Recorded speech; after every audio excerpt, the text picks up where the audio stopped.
Oh, got the stretch. You know what I'm saying? Mm, first couple seconds. Let's see. All right. So once again, man, it's on another Tuesday, live in full effect. Of course, you know how we do it, man. It's the RecRoom Sports Show, like we do. And magically, we had an occurrence that kind of shook up the world of HBCU football today. And I'm proud to say it because in real life, man, you know, sometimes our heroes and Bobby knows about this. Avril, you know about this. Sometimes our heroes don't get second chances, man. Sometimes, when they lose opportunities like being starting NFL quarterbacks, they don't get that second chance to redeem themselves. And one of our favorite NFL quarterbacks has gotten a second and a third chance. And I'm happy to say that I'm talking about Mike Vick. I don't know if y'all know, Mike Vick was just named head coach for Norfolk State. Shout out to Norfolk. Shout out to Bad News in Hampton, Virginia, all those little areas over there. If y'all know anything about it, y'all know what's up. Um, and now we got Mike Vick as the head coach at another HBCU, one of our heroes in football, to go along with Eddie George, who joined the head coaching staff of Tennessee State and has been doing rather well actually. Followed in the steps of Coach Prime, who took Jackson State to the Celebration Bowl that year. And then of course the Godfather, right? Coach Williams out there, Doug Williams. Straight out, shout out to Jay, one of the originals. You know what I'm saying, and holding Grambling down for the longest time, man. As we look at the landscape of our culture, which would be HBCUs or sports and whatnot. When we add Mike Vick to a college like Norfolk State, man, what do you guys feel is going to be the immediate reaction from the whole state of Virginia? Might as well, right?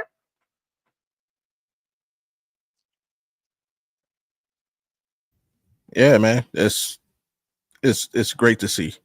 Not only to see his life turn around. Uh, we all saw him rise, we all saw him fall, and like the Phoenix, he's rising again from the ashes. Great to see, like you say, he's on this. It's still a second chance, man. Still a second Like he chance. took a second chance and ran with it. Literally. Yeah. Did what he had to do to get back in the good graces of the NFL, and just hasn't looked back. He's been a terrific role model to the youth. He's been a great ambassador for the state of Virginia. Shout out to Bad News. A couple of guys I served with from Bad News. But I'm partial to Norfolk State because my aunt attended Norfolk State. All right. So definitely shout out to them, and that's a good look. And honestly, I'm hoping he uses this to further extend second chances uh, to some people who deserve it. Like I'm sure we don't have any. We know Norfolk State will never compete for a national championship. Like we're not in that, but use this opportunity, use this platform, to help the community. Uh, make it our second chance. You per se, you know what I mean? If he can do that, and if he can, reach down and help up some other young man from unfortunate situations, maybe didn't get to look from a D1 school because of their circumstances. I'll use an example, and it's the only knock that I would really give Coach K. We know Coach K didn't recruit in the hood, and Hmm. there was a lot of smart guys in the hood who had talent on the basketball court. But Coach K, he didn't go through Brownsville, New York. He didn't go through Cabrini. He didn't go through Watts.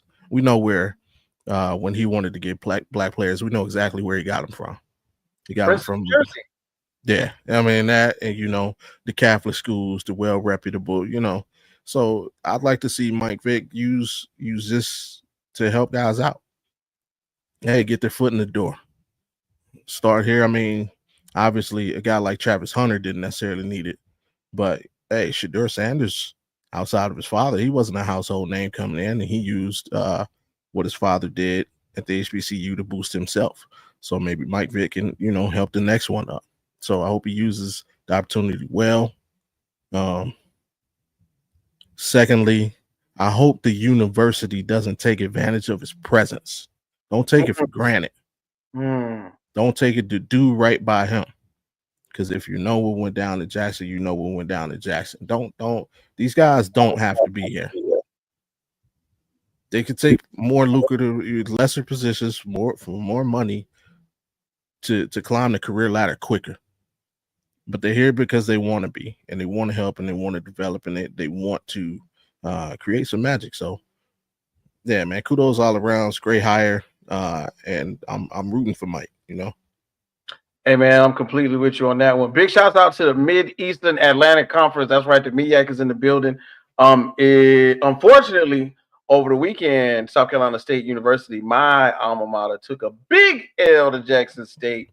But we still gonna shout out to Coach Shennisberry, man, in the first season doing this thing. So we're gonna have a little bit of rivalry now, going up the 95 pipeline to Norfolk State. And I just now noticed, man, Eddie George, man, actually doing all right at Tennessee State, man. Regular 24 and 22. And is out here doing the thing. And somehow, some way, of course, we should see more of this parity as the season continues. Man, I think let's see. Somebody else had jumped in the chat earlier today in the group chat, had a little something to say about it. Let's see. I think Miss Avril was ready. Hold on. Oh, wait. Ow, what's going on, ma'am? How you doing? What's up? Man, so you was in the group chat earlier. You put that thing out there. You said Mike Vick named head coach for Norfolk State. What you think about it, real quick? I love this for him. I love this. He's needed a second chance for a long time. I think it's a long time coming. I know he liked doing the anchor thing and the analyst thing, but I love him as a coach. I want to see him back on the field. If I can't see him playing, then I want to see him coaching. I love this for him. I can't wait to see what they do next season. Yeah, man, that's what's up. Yeah, in terms of what I think is going to happen, man, I think that just like Bobby said, that recruiting through the roof. Everybody from the hood gonna try and get their grades up real good. You know what I'm saying? A couple of transfers from Virginia Tech. Go to Norfolk State so they can be home with their people. You know what I'm talking about? Because I know that's what they do. Matter of fact, might as well hit that button and start the show.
This is RecRoom Sports. Olympians carrying the torch, going where they don't go. We ain't lost. From the optics to the topics, we got this with synopsis. Think outside the boxes like Jay on the mic or your boy K.Whit.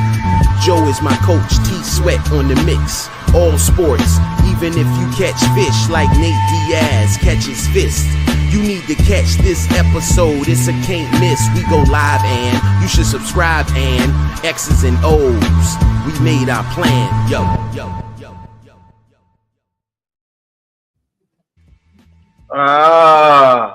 Yes sir, man. Once again, it's on Tuesday, like we always do, man. It is December 17th, and I'm feeling it right now. Y'all feeling it? You know what I'm saying? I think today was a great day. Today was a great day. The energy in the building has already been going on. Big shouts out to everybody in the chat right now. If you don't know, now you know, man. You have tuned into the RecRoom Sports Podcast. It's your boy K.Whit, your number one draft pick. And of course, somehow, some way, I found a way to get on the grill this weekend, and my ribs was busting. I'm telling y'all. I mean, tender, fall. Anyway, I don't want to describe that. Anyway, Of course, we got our newest So you're homegirl. telling me I should have came to the Jacksonville game? Is that what you're telling me? I should have came to the game? I thought you was coming. I remember you saying something about the Jets and coming, and I was like, you know what? I'm gonna do it. But anyway, of course, we got our favorite homegirl, our co-host right here, Jets Girl for Life, Avril. What's going on, Avril? How you doing? What's up? What's up? What's up? Okay. And guess what, man? Sometimes, man, when cousins want to come through the building, you just gotta leave a key under the mat. So all the way from Las Vegas, man, we got our guy Audible Podcast on Bobby G. Bobby G is here early today. I think you're gonna do the whole show. What up? What's happening? All you haters can get at me. What's happening, man? That's what's up, man. Hey, man, we appreciate you being in the building, man. And somehow, some way, from a long day's work and a journey home, our brother Jay will join us shortly. But don't worry, I think he's getting himself ready. I just got a short text. I think he's out there. What's going on, Big Ron? We see you in the building. What's happening with boy? What talking about? Talking about that's what it is. Hey man, yo, we got a big show lined up for y'all today, and I'm in one of the moods where somehow, some way, I think this is going to be one of our best shows. We put some work into this one. We got our fam on the way. Of course, we got AP, Alan Perilous stopping through. We're going to do a little bit of baseball because some stuff has happened. I'm sure somebody wants to talk about some baseball. And then, of course, we got our guy straight off of TikTok. 1 million likes, 40,000 followers, all kinds of numbers right now. Champ is in the building. I can't wait to get a chance to talk to him. And somehow, some way, we're going to pull it all together. I mean, it's crazy. So, as we get into it early, you know, it's been so much going on this past weekend as far as getting prepared for what is to come in the NCAA, right? It's going to be the first time the 12-man playoff has taken place. But before that happened, we got we rudely interrupted. It's my show now. Let's go. The Brady Show. The Brady Show, not Chappelle Show. You know, so we're going to hold it down for a second. I don't know what happened to RecRoom, but, you know, we got it. Ron, cut it out. I'm going to cut your pinky toe off. You better behave yourself in them chat rooms. Uh-oh. You know what I'm talking about. Oh, he's back. Hey, errors happen. I don't know. You know, I tried to take over. It was my bad. Even computers are man-made. Only thing perfect is God. Okay. But like I was saying, before we get to the college football playoff, right? We had the Heisman Trophy candidate. All the lore, all the talk went out of the window. And I think this was one of those times where we saw it coming, but we didn't see it coming. We knew, but we didn't know. We was on the edge of our seat, said, bang. We saw Travis Hunter, man, go up there and do his thing. And matter of fact, and even tell the world, man, he don't know. He ain't never heard the Lil Wayne songs. Is that like I heard it in real life? In real life, that was, I think he said he said all the right things, but the one thing that threw me off was he said he didn't know no Lil Wayne songs until his girlfriend introduced him to Lil Wayne. But you know, so big shouts out to Colorado and their latest Heisman winner, Travis Hunter. And in my mind, we got to going into who was the best Heisman Trophy winner you feel that you've witnessed? Because there's been so many. But when we go top to bottom, bro, it's a list now because them Heisman quarterbacks, you know, normally the quarterback is the winner of the Heisman Trophy. But this time the athlete, the multi-position athlete won. Of course, everybody knows Travis Hunter has taken the most snaps in FBS history, being that he played both offense and defense and barely left the field for the Colorado Buffs this past season. So does that qualify him as the best Heisman Trophy winner we've ever seen? Or is there anybody else we can throw in that mix? Avery, what you thinking when you think about that? I'm going back through the list. Hold on, I gotta go back and look now because okay. It's some names. I'm saying, if you without trying to throw in their NFL career, if we just say college, matter of fact, you know what? I got an idea. I got an idea, you guys. Wait a minute. Since we're talking about football in general, I have the pleasure of bringing on one of our favorite guests. I think we're just going to let him talk football for about an hour. We're going to see what happens. We got college, we got NFL. We might as well go ahead and bring him in since he's in the green room. One time for our boy. If you know or if you don't know, now you finna know. Champ, what's going on, bro? How you doing, man? Hey, it's a privilege, a pleasure, and an honor to be back on RecRoom Sports once again, man. Thank you, K-Whit. Thanks, Jay. Thanks all of you guys. Hey, good to share the stage with y'all once again. Oh, man, yo, you know how it is, man. We left you a key. We gave you a code to the door. You know, you always welcome. That's how we do. But, of course, Avril was looking through. I know you heard the conversation. You know, Travis Hunter. Okay, so we're not including NFL career, right? Not including the NFL career. Let's just say just college for right now. The best Heisman Trophy winner you feel that you have witnessed. That I enjoy watch playing. In college. The most recent one that I've thoroughly enjoyed watching, Joey B. I loved watching him at LSU. I loved him. He was one of my favorites to watch. That's the only one I can think of off the top of my head that I know I watched all of his games and I enjoyed watching him. And this is within the past few years. I was not a big Reggie Bush fan. I'm sorry. What? What? How you don't like Reggie Bush? I mean, go ahead. I'm sorry. So, when I lived in Cali, I rooted for UCLA. I did not root for USC because, they're the fake USC. We're the real USC. But all of my friends living in Cali were UCLA fans. So, I naturally started rooting for UCLA because that's what my friends rooted for. So, no, I was not a Reggie Bush fan. Sorry. He's a great player, but I wasn't a Reggie Bush fan. Man, Champ, as a guest like you always do, man, you got the analysis, you got the lowdown, you got a chance to watch Travis Hunter. I saw some of your Travis Hunter takes on TikTok. You let the world know what was going on. Who, in your mind, if not Travis Hunter, was the best Heisman Trophy winner that you witnessed, man? I'm going to bring it back down south and go with the best carry job to a national championship, arguably in NC2A history. And that is the great Cam Newton. Wow. He basically carried that team to a national championship alone. And it was at the expense of my Georgia Bulldogs and the expense of Alabama, expense of all of us down south. But that was the best carry job, arguably, in the world. Without Cam Newton on that team, they might have won 2 games. And the irony about that is the only player team who ever took a snap in the NFL on the offensive side of the ball was Trey Mason. And that was it. He didn't have a lot of NFL players just surrounding him on that team. I think only Nick Fairley got drafted in the first round. So not only did he carry his team to a Super Bowl, he carried his team. That was the best carry job to a national championship and a Heisman ever. So I got to go with Cam Newton, man. Shout out to the SEC, by the way, man.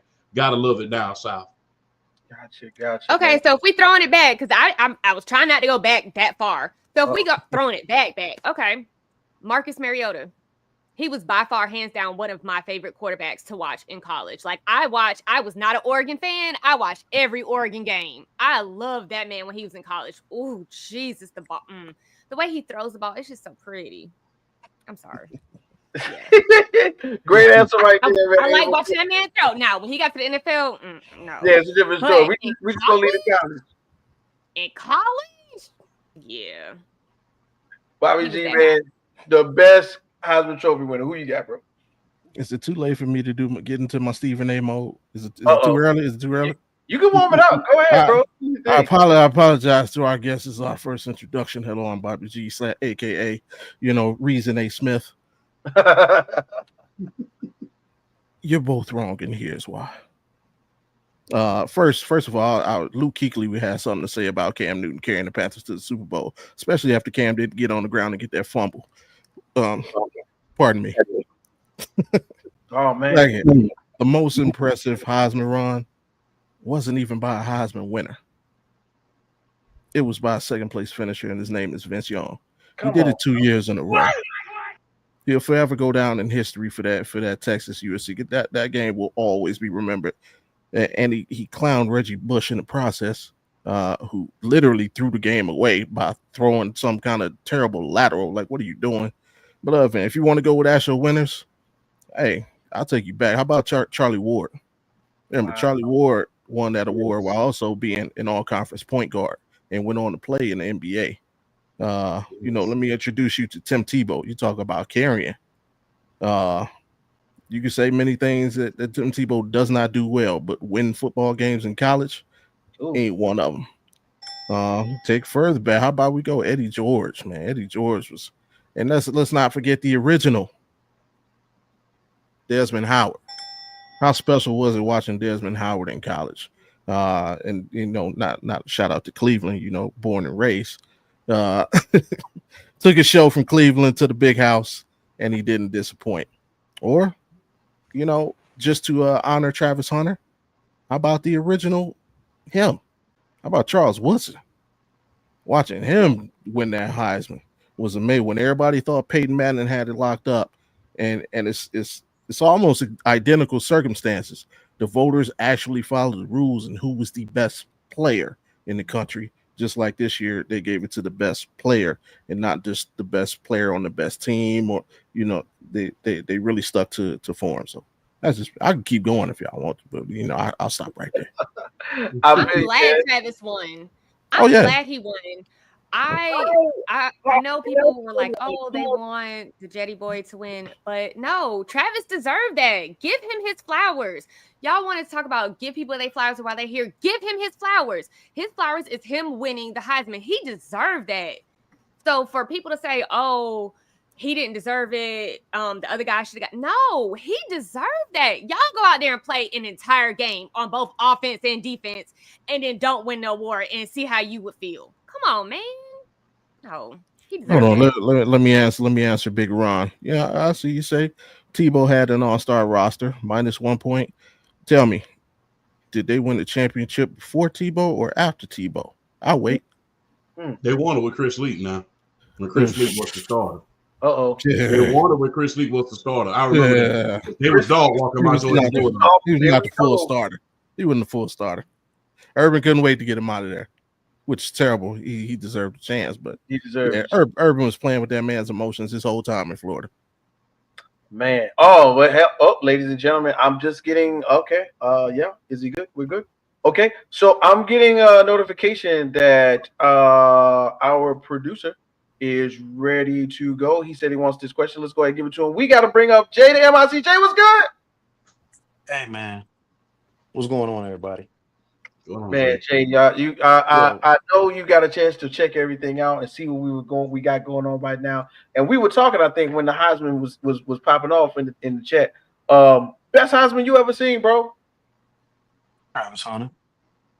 Wow. Okay. I mean, we talking about he earned it, man, out of what, 552 first place votes. You know what I'm saying? We talking about someone, what? Come on, man. 92 catches, 1,152 yards.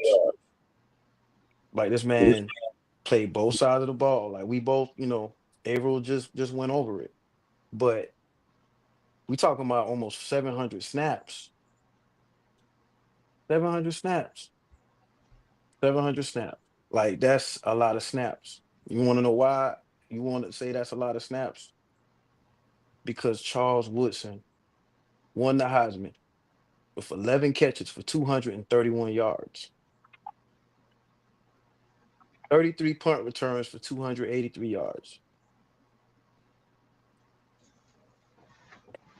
Travis Hunter, yo. I mean, I live by Charles Woodson, but when you look at these stats, all I could do is say, okay, it was a blueprint. But damn, we talking about the T 52,000 right now. If that's the case, because 700 snaps, 14 touchdowns. This man had 32 tackles, basically broke up 11 passes and forced critical fumbles a lot of times. big plays. I'm talking about big plays. But somebody who actually played all those snaps, like the dude shouldn't be able to make it through the season. You know what I'm saying? But the thing about Charles Woodson that Peyton Manning kind of had an okay game that last game.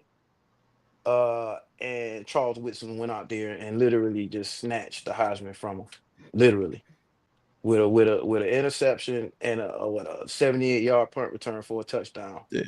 Everybody was like, "Yeah, look, Peyton, sorry, bro. Look what this man just did." Like everybody was saying, "Oh, he gonna have to do something special. He gonna have to do something special." And then I'm like, when you look at the YouTube footage from that play, it's like waiting on somebody for a concert.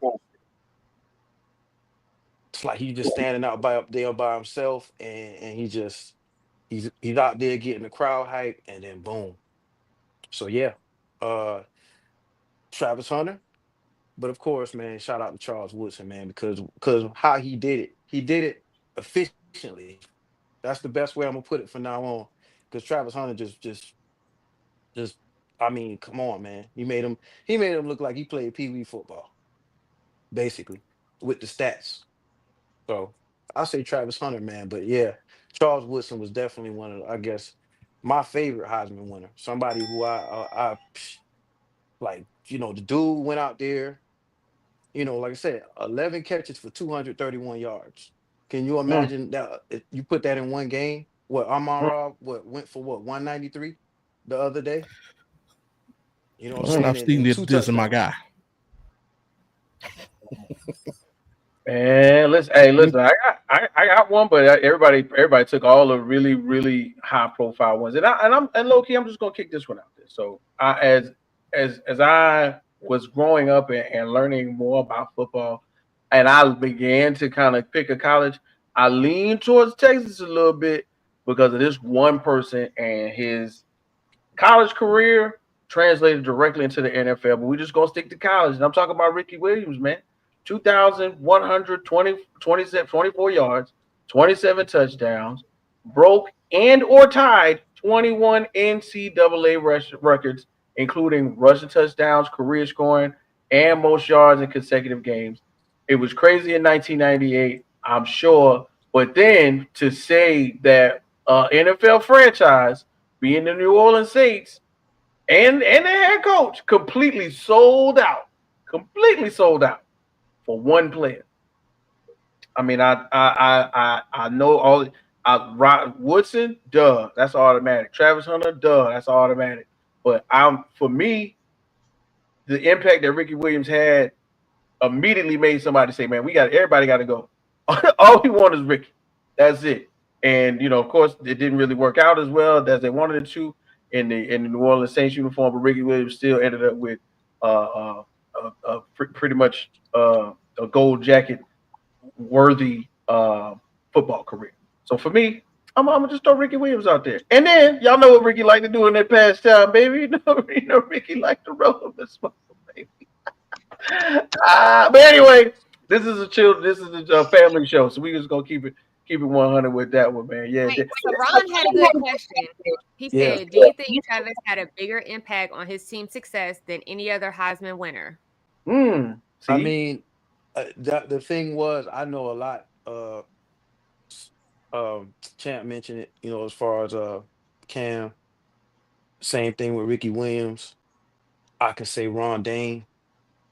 You know what I'm Ron. saying? Even though, little controversy there. But there are so many who carry their team. Did Marshall Faulk win the Heisman, y'all? No, sir. Nope. Okay. Nah. No, sir. You would have thought he did as much as he ran. I mean, as much as he ran for. God. Oh, but yeah. Uh yeah, I mean, Cam, and like I said, Ricky, and you can name a few more, man. Like I said, Ron Dane, with some of these teams, some of these guys played on, you can't even name anybody else they played with, you know. Okay, So but look at it this way. Take Travis off that team. Do they have the same season? Now, with all the other teams, all the other Heisman winners, take them off. do they still win or do they still have the same season? We'll never see I Boise say State without Genty. I ain't like even gonna stun on you. I like that question, we won't. but Boise But State. then Colorado, they're gonna have a decent season, but they're not gonna have the season they had not without Travis. If they switch teams, the answer, like, I don't know, with them playing the positions that they play, Genty would definitely make that team better because of their running game that already exists in Colorado, which But is if he not wasn't on that much. team, nobody would know who Boise State is. Correct. Mm. But you could say the same for Travis, though. He'll blow any team up. Yeah. Right. Oh. So Look at he's Jackson. asking who had the bigger impact. I would say Yeah, no. Who had the bigger impact? So take Cam Newton off that team. Does that team still have as good a season as they had They'd have went without 2 Cam and Newton? they'd have went 2 and they would have went 2-10. Probably not.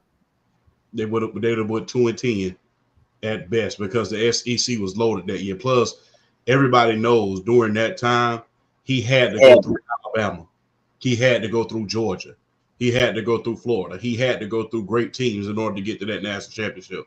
Auburn strength of schedule is pretty much number one every year. They play the most top 25 teams every single year. They play at least 6. So if you take Cam Newton off that team with that schedule that they had that year, they probably win 2 games because it was a close one with Alabama. Remember, they had to make the comeback in order to beat Alabama.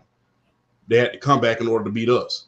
So, yeah, I mean, and if you take Travis Hunter off that team, they still had a hell of a number one receiver in Jimmy Horn Jr.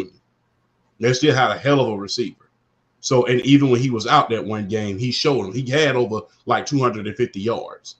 And Jimmy Horn is going to the enshrinement game for a reason. He is a top receiver going into this draft. So, yeah, if you was to switch them, and to be honest with you, people knew who Boise State was. They had 2 undefeated seasons back in the BCS days. Everybody knew who Boise State was. They have a history of great football up there, so it wasn't anything new. It just had a football has a habit of returning. When the last time they've been like big or that anybody Boise? is like really talking about them? They win games every year. They I'm win games not every saying year. they don't win games. That's not what I'm saying. But they're not as big as they are this year without him. Well, Right. maybe I can't really agree I because mean, I've heard of them, but Yeah, do you I and Jackson automatically and all think, of oh those my guys? God, they're a great football team? Not without him, no. I would say I'm gonna throw this in there, and Alan kind of took the point. With Colorado, to a degree, the allure of Coach Prime and Shador being there would still be part of the moniker for Colorado if there was no Travis. True. Now that's just because Shador is great. The Shador is top tier, top 4, 5, 6 pick in next year's draft. We're gonna get into that shortly as well. But would the team be as good? It'll be all right. It'll be all right. It wouldn't be, top 25, maybe, but definitely the eyes were on Colorado. I love the way you put that, Avril, definitely for sure. And thank you, AP. We gonna let you kick some facts, Alan. Don't worry. I appreciate you, my guy. Let me sneak one in. Go ahead. Forget team success. I'm gonna say no to Travis, but I'm gonna give it a 2-way tie to 2 other people because forget team success, NCAA success. It's Tim Tebow and Johnny Manziel. Wow. Whoa. They're the 2 most impactful college football players of all time. Wow. There's been no impact to hit the NCAA on the football field like we thought Tebow Mania would never be seen again, and then Johnny came and crushed that thing. So like those 2 NCAA players thus far to touch the football field. Travis not even touching it. Coach Prime ain't even touching either one of them. That's a good one. I like that one, OG. Yeah, that was I can't even stun on you. And the thing is, part of what we have currently in the form of NIL is because of Johnny Manziel. Yes. You know what I'm saying? They had to give up that bread once Johnny got in there, baby. Johnny got that money. Okay, then he got on through. Anyway, so yeah, as we are on the subject matter of the of college football, man, we are on the verge of an astronomical event that a good friend of mine by the name of Jay just so happened to bring up a few years ago and say, man, wouldn't it be cool if we had a 12 or 16 team playoff and everybody was in the, oh, boo, they'll never do that. Jay, remember that? You remember that, Jay? Uh-oh. Hold on, wait. Did you mute your mic? Hold on. No, I was saying that's crazy. I'm just agreeing with you. Yeah, it was a lot of positive feedback, but the funny thing was a lot of teams, a lot of fans of teams like Boise State. So I guess some fans didn't quite understand that this gives Boise State's uh I mean Cincinnati's been kind of creeping a little closer, but this gives those like mid majors, I guess you could say, a chance. Uh Come on, I mean, in what other circumstance would you see BYU actually excuse me, Boise State actually having a opportunity of winning the national championship? Hey, I, man, I mean, look at hey, even What you though mean we win? They're not earned gonna it. win. What you mean they're gonna appear in it? Whoa, They're not whoa, gonna win whoa! in it, I but they're said a gonna appear in chance. it. Let's get I that said a correct. chance. I said a chance to win. I said a chance to win. Hey, let's come on, man. Let's. You know what? Penn State. Let's go with Penn State. What I'm thinking here is I'm excited to see a lot of schools. When you talk about Texas, when you talk about all these schools that are basically going to have like it's like a holiday. A lot of these teams with home games in a playoff with a playoff atmosphere. I mean, all types of tailgating, all types of alumni, you know what I'm saying, appearing. Who knows who's going to pop up? Like, this is going to be bigger than homecoming itself at any school ever. Like, anybody who missed homecoming, guess what? This is going to be, there's going to be some cities around the country that's going to be like, yo, we weren't prepared for this. We weren't prepared for this. So, um, like shout out to a lot of the schools, man. That's gonna be having home games. From what we see right now, like I said, Texas, Ohio State. Come on, Ohio State. Come on, you talking about all these old, you know how they do. Can you all they gonna show up? Yo, this is gonna be crazy. I'm excited. I'm sorry, y'all. I'm getting a bit, you know, Oh my gosh, man, I can't wait. So one thing that, and I had to look it up because I want to make sure I get the stadiums correct. We have four of the biggest stadiums, powerhouses, hosting games in the first round. You got Happy Valley, Mhm, Ohio State, Notre mhm, Dame, and mhm. Texas. Come on, man. Exactly. Come Oh, on, man. oh, this Come is gonna on. be good. I That's love why we eating Pop this. Tarts right now. But I love right now, y'all don't see this. Y'all don't see this. man, Okay. And we need some good teams to kick back a little bit so we can push these other bowl games that ain't as important. Y'all see where I'm going? man, I listen. hope Tennessee plants that flag. I hope Tennessee plant the flag. Oh, I don't even like Tennessee. I don't want Tennessee normally to win, but I need Tennessee to win this game. Listen, and you said it, Avril. The biggest, most loud, most raucous crowds in the first round of the playoffs. And in my mind, when we discuss it in depth, and we'll probably get a chance to do it, after we return back from the Christmas break. Um, this is what I think the people envision. You know what I'm saying? The minds behind this happening said, what if we gave the opportunity to some of these schools? When I think about, Texas and Clemson getting together, I wish something like this would have been in place a few, like 2 or 3 years ago, where we could have seen Deshaun Watson or something like that in a playoff game. Of course, with the Ohio State allure, the Tennessee going back and forth, and let's not sleep on this matchup I've been looking at. with SMU and Penn State. The Pony Express is back in a mean way. And if anybody has been paying players before they were supposed to, we definitely know it was SMU. So right now, cachet that they have behind them, the name, the look, I really am excited to see that one. But somehow, some way, when we get down to that bottom one, we got Notre Dame out here in the street. And in the end, a school nobody was thinking about as far as college football.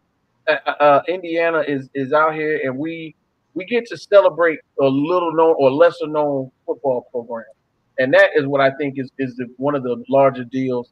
And of course, a lot of people made a lot of noise because there's no Alabama this season. And I understand when people said NIL, the name, image, and likeness, the name, image, and likeness of Alabama looms large, even without being in this top 25. And I cannot imagine that there will be another scenario in which they won't get the players or the games that they will not find a way into this matchup. I don't think it's going to happen very often that we miss that Alabama just doesn't find a way. The strength of schedule matters, who you play matters, and now, of course, as we can all see, the names matter as well. Thank you very much, Avril, for kind of making that point because I was going to reel that in. So thank you so much.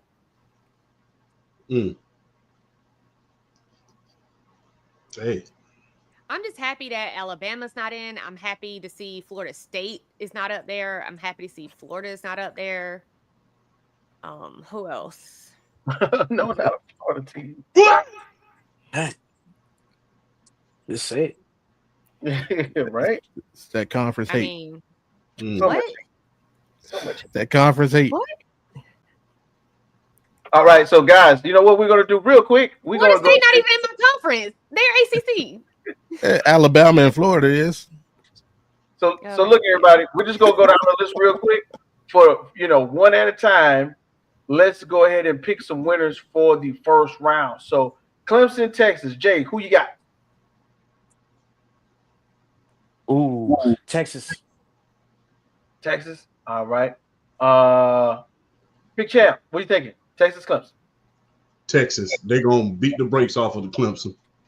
Avril? Yeah, I didn't want to say it, but yeah. Of course, Texas. Duh. Clem sucks. Texas. All Texas. Yeah, I was about to say, we see the background. We knew you was going to say Texas. Bobby G, man. Well, first round, what you got? Young Nico, Clemson. Oh, Young Nico. The outsider. All right, y'all. Next matchup, we got Tennessee, Ohio State. We'll start from the bottom. What we think, Bobby G? Which one? Tennessee, Ohio State, man. Easy. Avril? I hope it ends in a tie 0. But What? I want Tennessee to plant the flag, so Tennessee. All right. Champ. What is up with the flag plant, man? Why we got to plant flags, man? Oh, what's so funny? Because Ohio they're trying to introduce a law. Like somebody wrote a law and introduced it to Congress or the Senate or Had to be Ohio House State, something. man. So that they could not plant a flag in the middle of their field. Yeah, what's So so I funny want about that? They're Tennessee trying to to make win, it a and I felony hope they to do plant it. the flag. Yeah, because he Trying to knows make it what a it could felony. lead. He knows what it could lead to. Like All right. somebody gonna get hurt in that stadium. Ohio's my home. I love it, but you will get hurt out there doing some wrong. Like they will not make it to the airport. You can't just. You ain't walking through no. I'm not gonna say some names. Baker Mayfield. Exactly, and ain't nobody do is like. See, they trying to rehash that. It was a one-off. Now these kids trying to make don't make this stuff cool. Don't make it cool. Hey, don't make Crip walking commercial. They're gonna fly like that in Ohio. I'm telling you. Yeah. I'm telling you. I don't care about Tennessee. Tennessee ended Lattimore's career. He's they are the whole reason why he didn't have a successful NFL career. So I really don't care about Tennessee if they get beat up. Oh well. But I want to see them plant the flag. I'm just saying. There you go. Karma. Hey, man. Champ, what you got? Karma. This is a do or die game for Ryan Day. Oh yeah. Thank you. Put the coaching in It's there. a do or die game for the great Ryan Day. Because if you don't beat Tennessee, especially at home, you might not be able to get back on the bus to go back to the school. But on that note, Tennessee gonna take them because I don't think Will Howard got enough in order to generate enough offense because he's blown 2 big games, and I don't think Will Howard can get the job done. They don't have they have the skill position players, but unfortunately that they don't have the quarterback. They don't have a quarterback in order to get it done. I think Tennessee, the quarterback position, is going to play a real factor in that on this coming Saturday, and I think Tennessee has the better quarterback. Jay, what you thinking? Tennessee, Ohio State? Well, I kind of know where you might be leaning with this one. Man, I hope. I'm just gonna say this is Tennessee, okay? Tennessee. Yeah, I gotta finish that. All I right. can't stand them.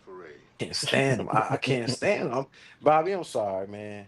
I don't can't like stand Ohio State. No, man. What? I can't stand them. You know what it is. I can't stand Right. them. Sorry, I'm sorry. Yo.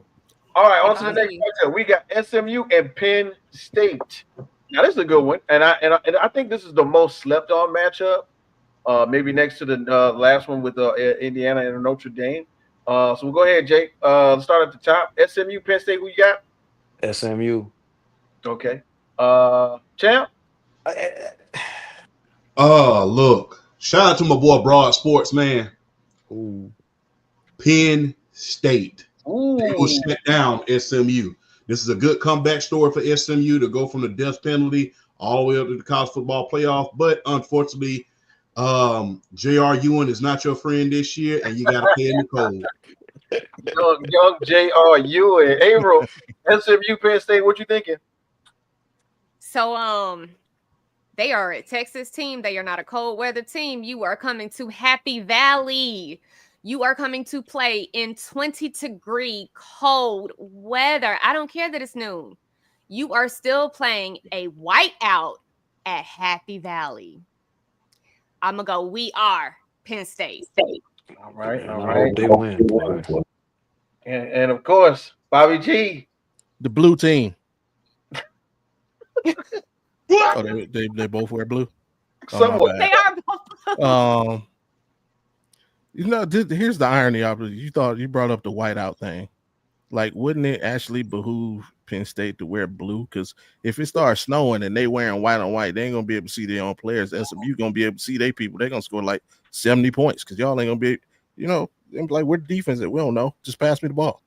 But yeah, give me SMU. Our best games as whiteouts. Nope. I'm gonna take a whiteout. We have some of our best games as whiteouts. I'll take a whiteout any day. Give me SMU, the Mustangs. All right. So of course we're gonna move on to the last one. Indiana Notre Dame. I think this one is equally as interesting as the last one or as the previous one. Little or known quarterbacks. The teams are coming up into their own. Notre Dame don't really got no conference. They play who they want. Indiana, known for basketball, but just starting to get known for football because, of course, that NIL money is different when you can get anybody to come and play for you. And their quarterback started up at the top of the Heisman ranking at the beginning of the season. So I'm excited about this one as well. Bobby G, IU or ND?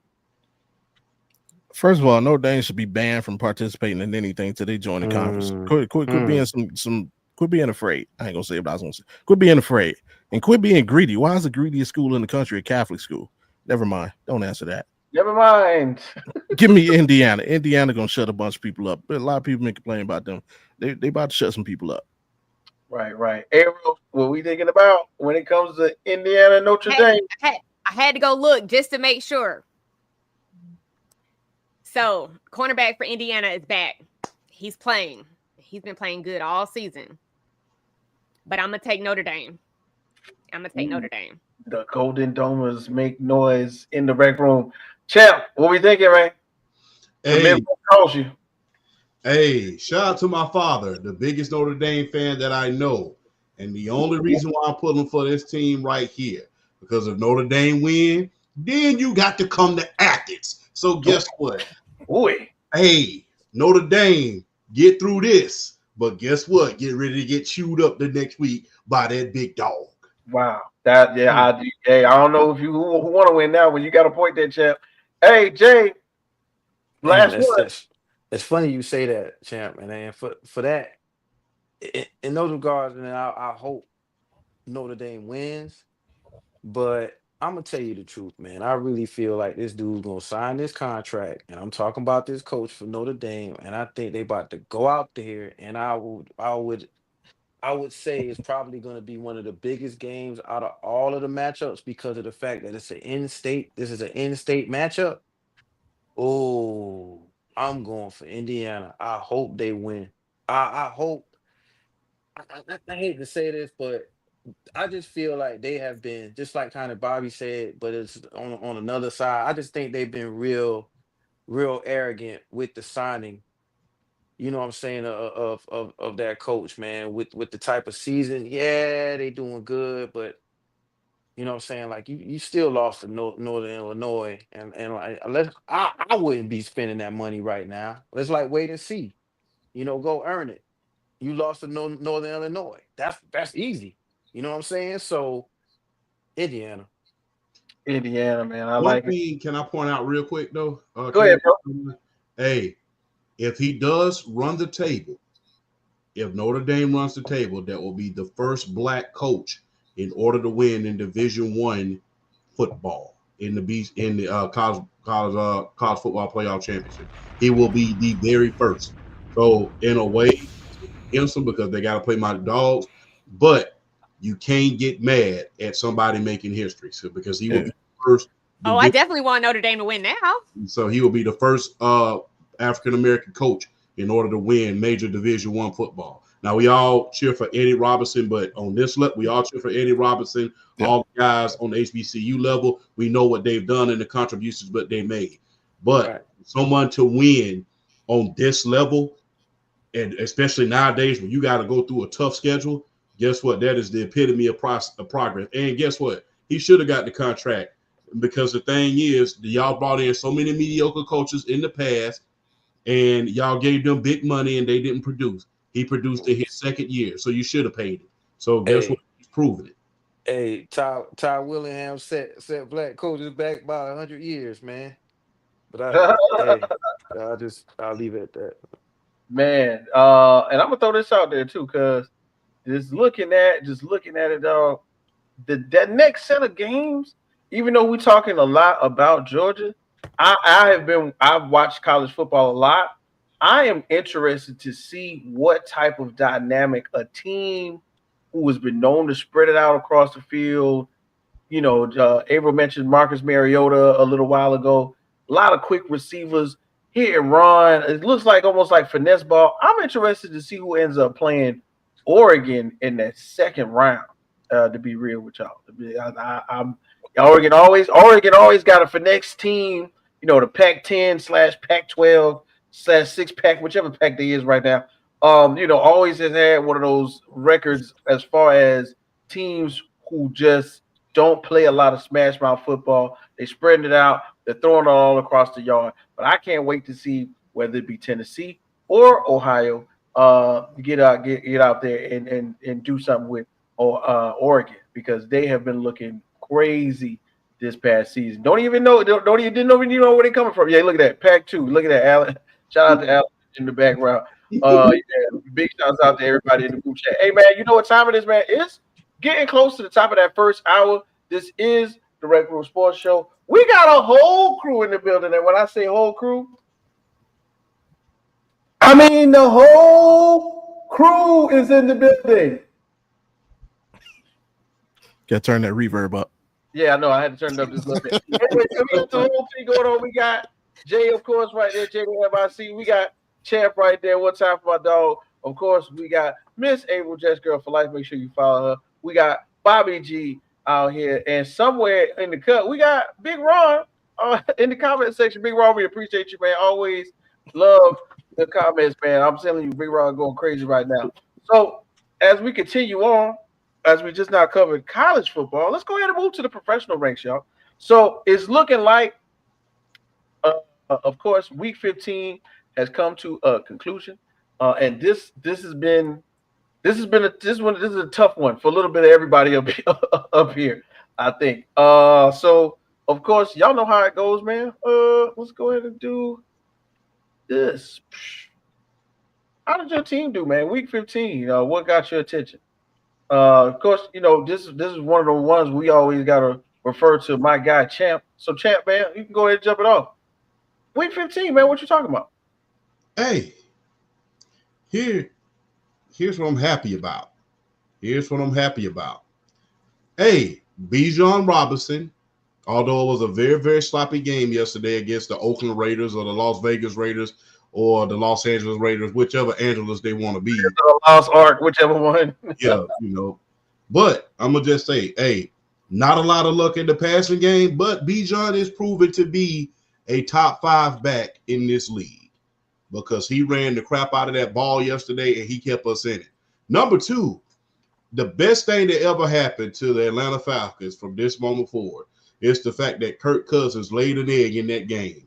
You know why? Because that is exactly what got him benched today, and that is why Michael Penix Jr. will be playing this Sunday from now on.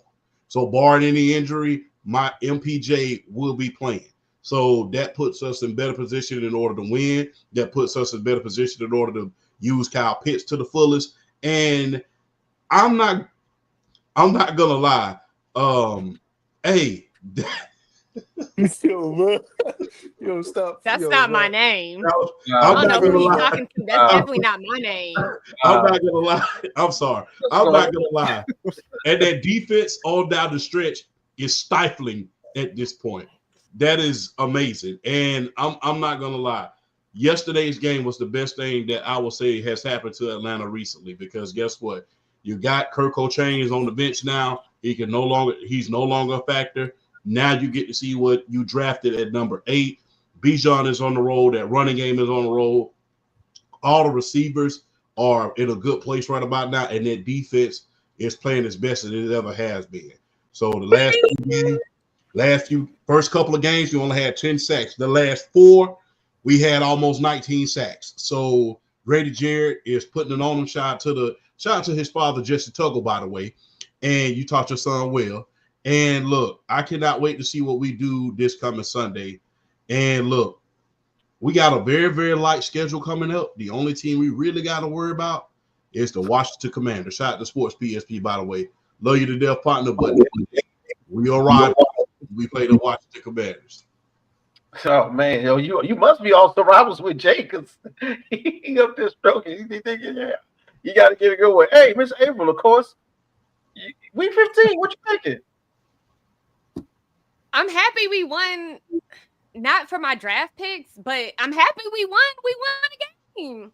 Sauce got his first interception of the year. That's why I'm rocking his jersey today. Had to shout out my boy. Shout out to Devontae Adams. He got his 100th career touchdown this past Sunday.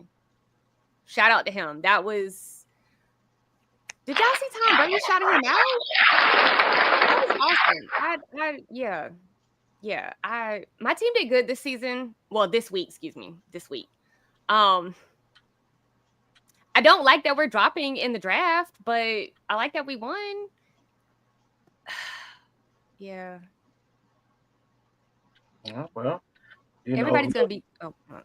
I'm about to say, look, look at that. Yeah. Hey. Oh wait, so I do want to say something because I told a couple of my Jets friends I was gonna make this announcement. So it's a real big controversy right now as should Rodgers stay? Should he retire? Should he go to another team? Do we even want him? I still want Aaron Rodgers. After this Sunday, I still want him. I want Olu to stay at left tackle. I want us to work on our offensive line. It's getting better.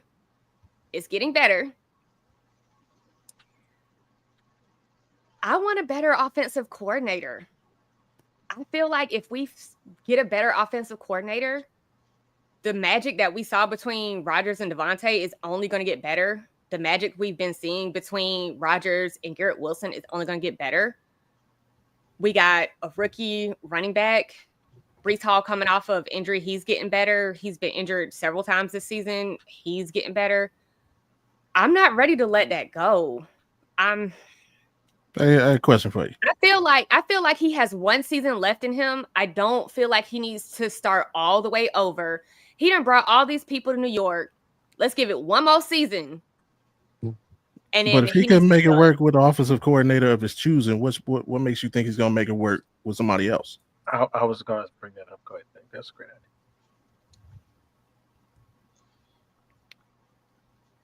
idea. Damn. Yeah, he Well, was. The problem is, They don't have no the problem is, Hackett can't call a play to save his ass. I'm sorry, he can't. He cannot call a play. He can't. Aaron Rodgers even says, I change a lot of the plays at the line. So give him somebody that's going to call plays where he's not going to be changing them at the line. I mean, at this point, you can't teach an old dog new tricks because he's been doing that ever since he was with every single coach, including when he was with Mike McCarthy, including when he was with Matt LaFleur. And now, he's got basically that whole building fired. Hell, they're going to fire him one of the Knicks. All right, so I want to bring that comment back up.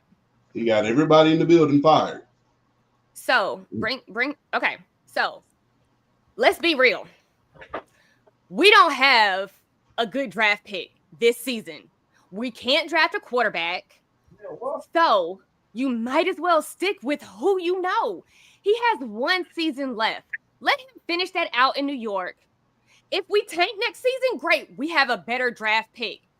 If he actually gets the magic back, we have a decent season. We can possibly make a Super Bowl run. Either way, we're either going to have a really good season and have a chance with him and Devontae back and him and Garrett Wilson and him and Brees Hall, or it's going to suck and we're going to have a really high draft pick. But at this point, we're not going to get a quarterback in the draft. If we do, it's going to be in the second or third round. It's not going to be a first round. It's not going to be somebody that's going to make an impact right off.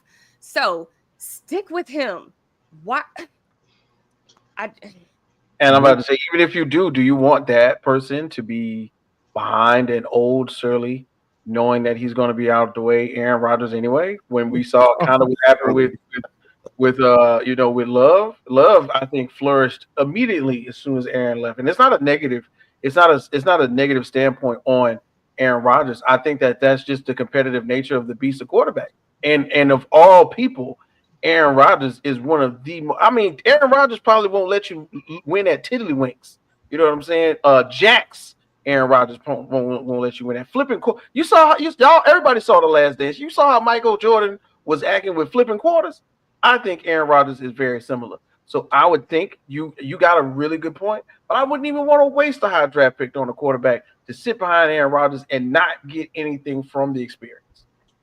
No, so we won't have a high draft pick for a quarterback this season. If we don't have a good season, it will be next season before we would be high enough to even draft a quarterback. So they're not going to sit behind him because he's going to be retired by then. So why not just stick with him for another season? You done brought half the league to him that he likes playing with. You may as well make it work for one more season.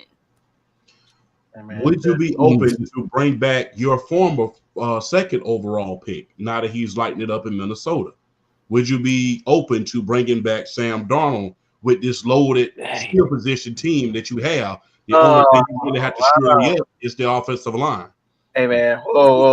We going off the rails. We going off the rails. Is he going to see ghosts? Oh, my goodness. You got to series of the offensive line. He didn't have anything coming when he first got drafted by the Jets, Sam Darnold. He didn't have anything. In the great works with Houston, he had nothing. So you put him, he finally went somewhere and got some coaching in Kyle Shanahan. Now he's at Minnesota where he has some good coaching. And so guess what? They're going to eventually he has to leave Minnesota anyway because you can best believe they traded up to get J.J. McCarthy. They're going to eventually have him playing. So would you be, as a Jets fan, would you be open if Aaron Rodgers does leave, said, okay, you can leave and seek your fortune elsewhere. We will bring back our former 4th overall pick, Sam Darnold, and with these skill position players that you bought here, we will see what he can do here. Sign him to a major contract so that he can see what he can do, especially in this loaded division. Like I said, you have the skill position players, you have the defense. Would you be open to bringing back Sam Darnold? This is a conversation that we're going to address at a later date because we got to get to like 2 other teams. I'm gonna go ahead and throw this. I'm gonna throw this out there. Save it for Patreon. Yeah, I think this is a good. I think this is a good one. You have a great idea, champ. I think you have a great idea. We're gonna go to those other teams. Go ahead, Bobby G. You right here. What's up with it? What your team? Week 15. What's happening? I don't have a team. Damn. My team is non-existent. Oh man, what? We don't play football. What about Jameis, man? Y'all got to come on, man. All right.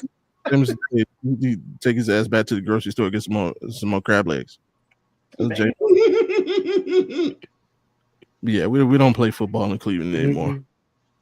We just we just watch. we go to BW3s on Sundays and watch other people play football. That's what we do, man. But yeah, there's nothing I can say. They're trash. This is probably, since they've been back, the worst season in the history of Cleveland football, and I wish I was being sarcastic. But I do have a solution, and my Cleveland people, they're not gonna like it, but it's the truth, and I'm sorry I have to be the one to give it to you. Like, whether you like it or not, whether you believe it or not, every team in this league has a culture, or you know, even we had a culture in Cleveland. And notice the word I use: we had a culture. I'm sorry to say that culture moved to Baltimore. Damn. We tried to recapture something that left. Like, we tried to clone our ex-wife and make a new wife. And the bed played on. Don't work. We see, tear down, and rebuild. And when I say complete, it's time to bury the name the Cleveland Browns. I'm sorry. Like, rebrand the team, change the name, change the colors, change everything. You're moving into a new stadium in about 4 years. Why not? Man. Again, the history of the team is gone. Like, look at every other team that had to go through something like that, minus the Raiders, because who the hell knows what they're doing. But Houston didn't pick up the Oilers again. No, they started anew. They wanted to do something different. Like, we're trying to keep this tradition. That tradition is alive and well, but it's in Baltimore. Like, we got to let it go. We got to start all the way over, man. Burn this thing down and let the Phoenix rise as something else. If you really want to fix it. The Browns, yo. Wow. Yeah, see, bro, you got to know when to let go. And if you haven't read Old Yeller, man. What is it? I mean, everybody here know what is the textbook definition of insanity? Doing the same thing over and expecting different results. We've been doing the same thing for 25 years and expecting a different result. So, it's like the only thing new you can do is just let it go. Just let it go. You sure know how to piss on a man's parade. Like, this new generation of fans, they have no ties to the drive, the fumble, Red Right 88, Jim Brown, Clay Matthews, Ozzie. They don't have ties to that. This new fandom has ties to 99 and to today. They don't know what our history is because it moved to Baltimore. So just get rid of it, tear it all down, start all over. Let's write a new book. Man, if anybody knows about tearing it down, starting all over, getting a new name change, it's got to be our guy Jay, man. I'm saying, though. Damn. That hurts. Well, look, damn, I feel bad to say this, but I feel good about my team. I feel good. I feel good about our win, even though like we almost got cheated because a ref didn't let the clock run and let the touchdown happen, and then they almost won the game. Like, how you going to answer that when the ref clearly made an error? That sucked. But yeah, like we did pretty good. Good to see Marshawn Lattimore back uh in action, against his former team. Didn't have as many snaps as it probably he hoped.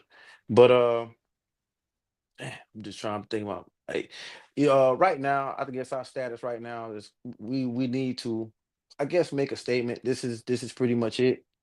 Put up a shut up this last, stretch of the season. But we need a running back. Clyde Edwards Hilaire, just got dropped, by the Chiefs. So hey, can we, maybe we can give him a try, kick the tires on him because Eckler ain't coming back, dog. Like, I don't know if anybody watched that game. Man, he came out the end zone. I was like, dude, what you doing? And I mean, wham. And yeah, he's not coming back. He's not coming back. Shout out to Austin Eckler, but we need a running back. He ain't coming back. So hopefully, Edwards Hilaire can bring something to us. Uh if we sign him, we need a running back. We're gonna have to get somebody, probably somebody with the practice squad. Um, but here it is, like I said, we're going into this stretch run. We got the Falcons. We got the oh my gosh, I know we got the Falcons, we got the Eagles, we got the Cowboys. Hey, it's a get intense. Hopefully Penix don't go out there and make us look bad. That's gonna suck because we don't have any film on him. So that's gonna suck. Like, yeah, it's tough not having film on the quarterback. It's tough. It's tough. So like, maybe he goes out there, airs it out, and we might be in trouble. But we'll see. But hey, like I said, I'm cool with losing. I would like to beat the Cowboys. I would like to beat Allen. You know what I'm saying? I kind of would like. I'll take either or, Eagles or Cowboys. I ain't got to win them all. You know what I'm saying? We need as good as a pick as possible. That's how I feel. But nah, I like our team. I like our performance. Um, we still have some things to tighten up. Like I said, running back help. We definitely need that. We're gonna see what Rodriguez can do, but we still need somebody to come, probably off the practice squad. What caught my attention is the Broncos like winning again and like being like one win away from. I I ain't gonna say I don't. I dislike Sean Payton a little bit, because his arrogance. I just sometimes he just, I don't know, just something about him, man. I don't really like to see him win like that. Because every time he wins, he just has to like piss people off too. So, you know, the Broncos actually still being like one win from clinching the playoff berth, it is just beyond me. Kind of called it at the beginning of the season, but at the same time, I didn't think it was really going to happen. But that's pretty much it. As far as my team, like I say, we got to progress. Hey, just found out that we might have a projected 100 million to spend in the off season. So all is good, man. Let's just finish this season out. Everybody stay healthy. I don't even care, man. You can bring replacements out for all I care. Let's just start next season up with some bread, some new draft picks, and we can go at it. That's how I feel. So is your Man, season over? Is that what you're saying? You're saying Ain't your talking about season's the over? Because playoffs. it feels like you're saying your season is over. already? Look, look, man, I've been hurt. I've been scorned by somebody who I was so excited to watch go out there and play, who I used to call Michael Jackson in cleats. You know what I'm saying? He went out there, his leg got torn out the frame by Lodi Nada, and here I am. So look, I just pray everybody stay healthy. I don't want I just if we y'all don't understand. I love what's going on, but at the same time, I don't want to get hurt again. I don't. I don't.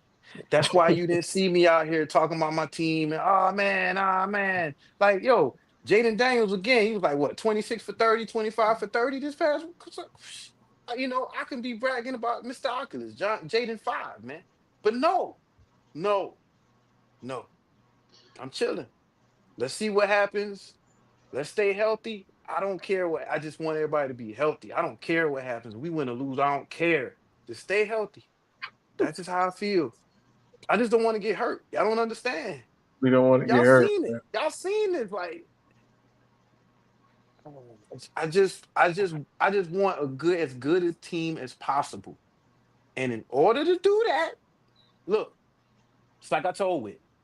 I was in the stands in Atlanta when Trey Young was out there, when Luca was out there. They were both draft prospects. I was out there in the stands like, you need to lose. And they're like, what is wrong with you? You need Luca. You need Luca. Yes, I said it, Bobby. You need Luca. But hey, Trey Young ain't bad. You know what I'm saying? They took him, right? Mm-hmm. So anything to be better. And right now, in order to be better, my team needs to, not be so damn good right now. Let's Not chill. right now. Not Let's right just now. chill. Let's just be who I we mean, they need ain't to that be. damn good. They all right. Yeah, but hey, if we beat Atlanta, which I'm kind of cool with them having Michael out there because we can possibly lose. I'm sorry. But the Eagles and the Cowboys, they're both not really givens. You know what I'm saying? So I'm not saying I want us to lose out, but hey, we don't make the playoffs and we beat where everybody's healthy, I'll be fine. What did your team do? That'll be my question when somebody talks about my team. So I'm cool. Like we'll take that bread. We'll take these draft picks. Adam Peters, he gonna go out there and yes, I bought him lunch and I sent him lunch. I'm gonna do it again, and next time I'm gonna get it documented. You know what I'm saying? They said it was a weird package and they got it checked out and everything, but it still made it through. It was cold by the time he Whoa. got it. He didn't get to eat it. You know what I'm saying? But hey, I sent him lunch. Anyway, So as it stands right now, y'all are number 7. If we were to start the playoffs today, y'all would be playing the Eagles. As it cool. stands today, since it was Cool. updated after the end of the games last night. So yeah, Cool. your season is over. I mean, you're not gonna beat the Eagles, but yeah. Wow. Hey man. Hey. He's okay with Check that. this out, yo. He's 100 okay. million to spend. Y'all gonna be poor in the poorhouse trying to figure out how you gonna get somebody to help your team. You know what I'm saying? But hey, we cool. We cool. We cool. I mean, do you trust this new regime with free agency? Because the thing is, let's just, Jay, you're my guy, but let's just keep it all the way a $150 and above. So my Y'all have dad not in been particular. great in free agency. Y'all have not been great. Whoa, wait. Now, so you telling me Louisville and Bobby and Dante, man, I don't know, man. Dante, he just knows. Historically, y'all haven't been great in free agency. I mean, y'all gave the laziest man alive Trust Adam, dog. I $100 million. I trust Adam. I really trust Adam. I really do. Like after Okay. this past season, I trust Adam. I like the move that he made. You got to look at how our he made very calculated moves. They were very calculated. He did it at the right time when we got some more money freed up. Did this. So like look at for him to be aggressive for a running back or to get some running back help. But again, I trust him. I trust him. Okay. So far, Man. so good. It's crazy because of what's really going on right now. I think I feel as though I was with Jay when the quarterback you described had the ball hiked between his legs, and then we just saw his leg go to the other direction in a knee brace, and it was I just got squeamish at that time. But shout out to RG3, man. Look here, man. Hey, look, why Steelers, they put up a good fight up against the Philadelphia Eagles. We know what's up. The week before the Eagles played the Steelers, they gotta have a fight, right? Then they got so you're not throwing me the ball. Oh, it's the quarterback. So that means they was gonna get it together and made sure AJ Brown got the ball that game. Who knew? Of course it was gonna happen. It was gonna have brotherly love, brotherly shove, brother whatever. You know what I'm saying? In Philly, and just so happens it was against the Steelers. But once again, I am not upset. George Pickens did not play, uh, and I am still optimistic about what we could do in the playoffs, as we are still one of the best teams in our division. But what caught my attention, because I got a cousin who just so happens to be a Tampa Bay Buccaneers fan, and I turned on the TV and I look at the score and it's 40-17. Something like that. Was that right? I think yeah. Oh, yep. Here we go. 8-6 Tampa Bay Buccaneers. 8-6 Chargers at the time. What and now 40-17. All this noise we keep on hearing about the Chargers. Oh, Harbaugh's there. Oh, he's quarterback whisperer. Oh, man, go ahead with all of that, man. The Chargers is going to charge, bro. But right now, I got to give a big shout out to Baker Mayfield, because he's one of those guys that nobody believes in. Everybody kind of, S's on a little bit and goes, well, why did you pick him up? Well, Baker Mayfield know how to win, okay? Baker Mayfield was in Cleveland with a shoulder brace on, knee out the socket, left leg halfway limp, couldn't feel it, was taking Toradol for what he told Pat McAfee. Wait a minute. It was not all of that. Bro, look, Baker Mayfield had 2 consecutive non-healthy seasons with a throwing shoulder, and he went out there and won them games. Still, he had 1. 2, and I had 1, bro. And I'm only saying this because I give him credit for what they call a resurgence. What happened? He went to Carolina, he went to LA, and now I'm saying, like, that journeyman thing happens to some people, to some quarterbacks, and they never recover from it. I like the fact that he's winning in Tampa Bay. So I'm going to keep mine short and sweet. Shout out to the Tampa Bay Buccaneers. Shout out to the win up against the Chargers. And oh, wait a minute. Can we do this? All right. Wait. All right. Look, we're going to bring one person in real quick, because I know Jay. Jay, you see it? You see it? Matter of fact, Alan, we'll just go ahead and put it out there. Alan, we actually have a segment specifically for your team, if we can get to it. So we're just going to keep on. Alan, hold your horses. We got you, bro. We're going to let you talk that talk and walk that walk when it comes to your quote-unquote boys. Everybody knows what we're talking about. All right, so we just going to keep it moving on down the list of things, man. So since we talked about me and the Steelers, we might as well say it, man. Can we get past this? Can the Eagles balance their way to a second Super Bowl appearance in 3 seasons? We're going to keep this one short and sweet. We got a couple more NFL topics to go. And we're going to go ahead and throw it off the champ, man. What's up, man? Eagles, Super Bowl, what you thinking?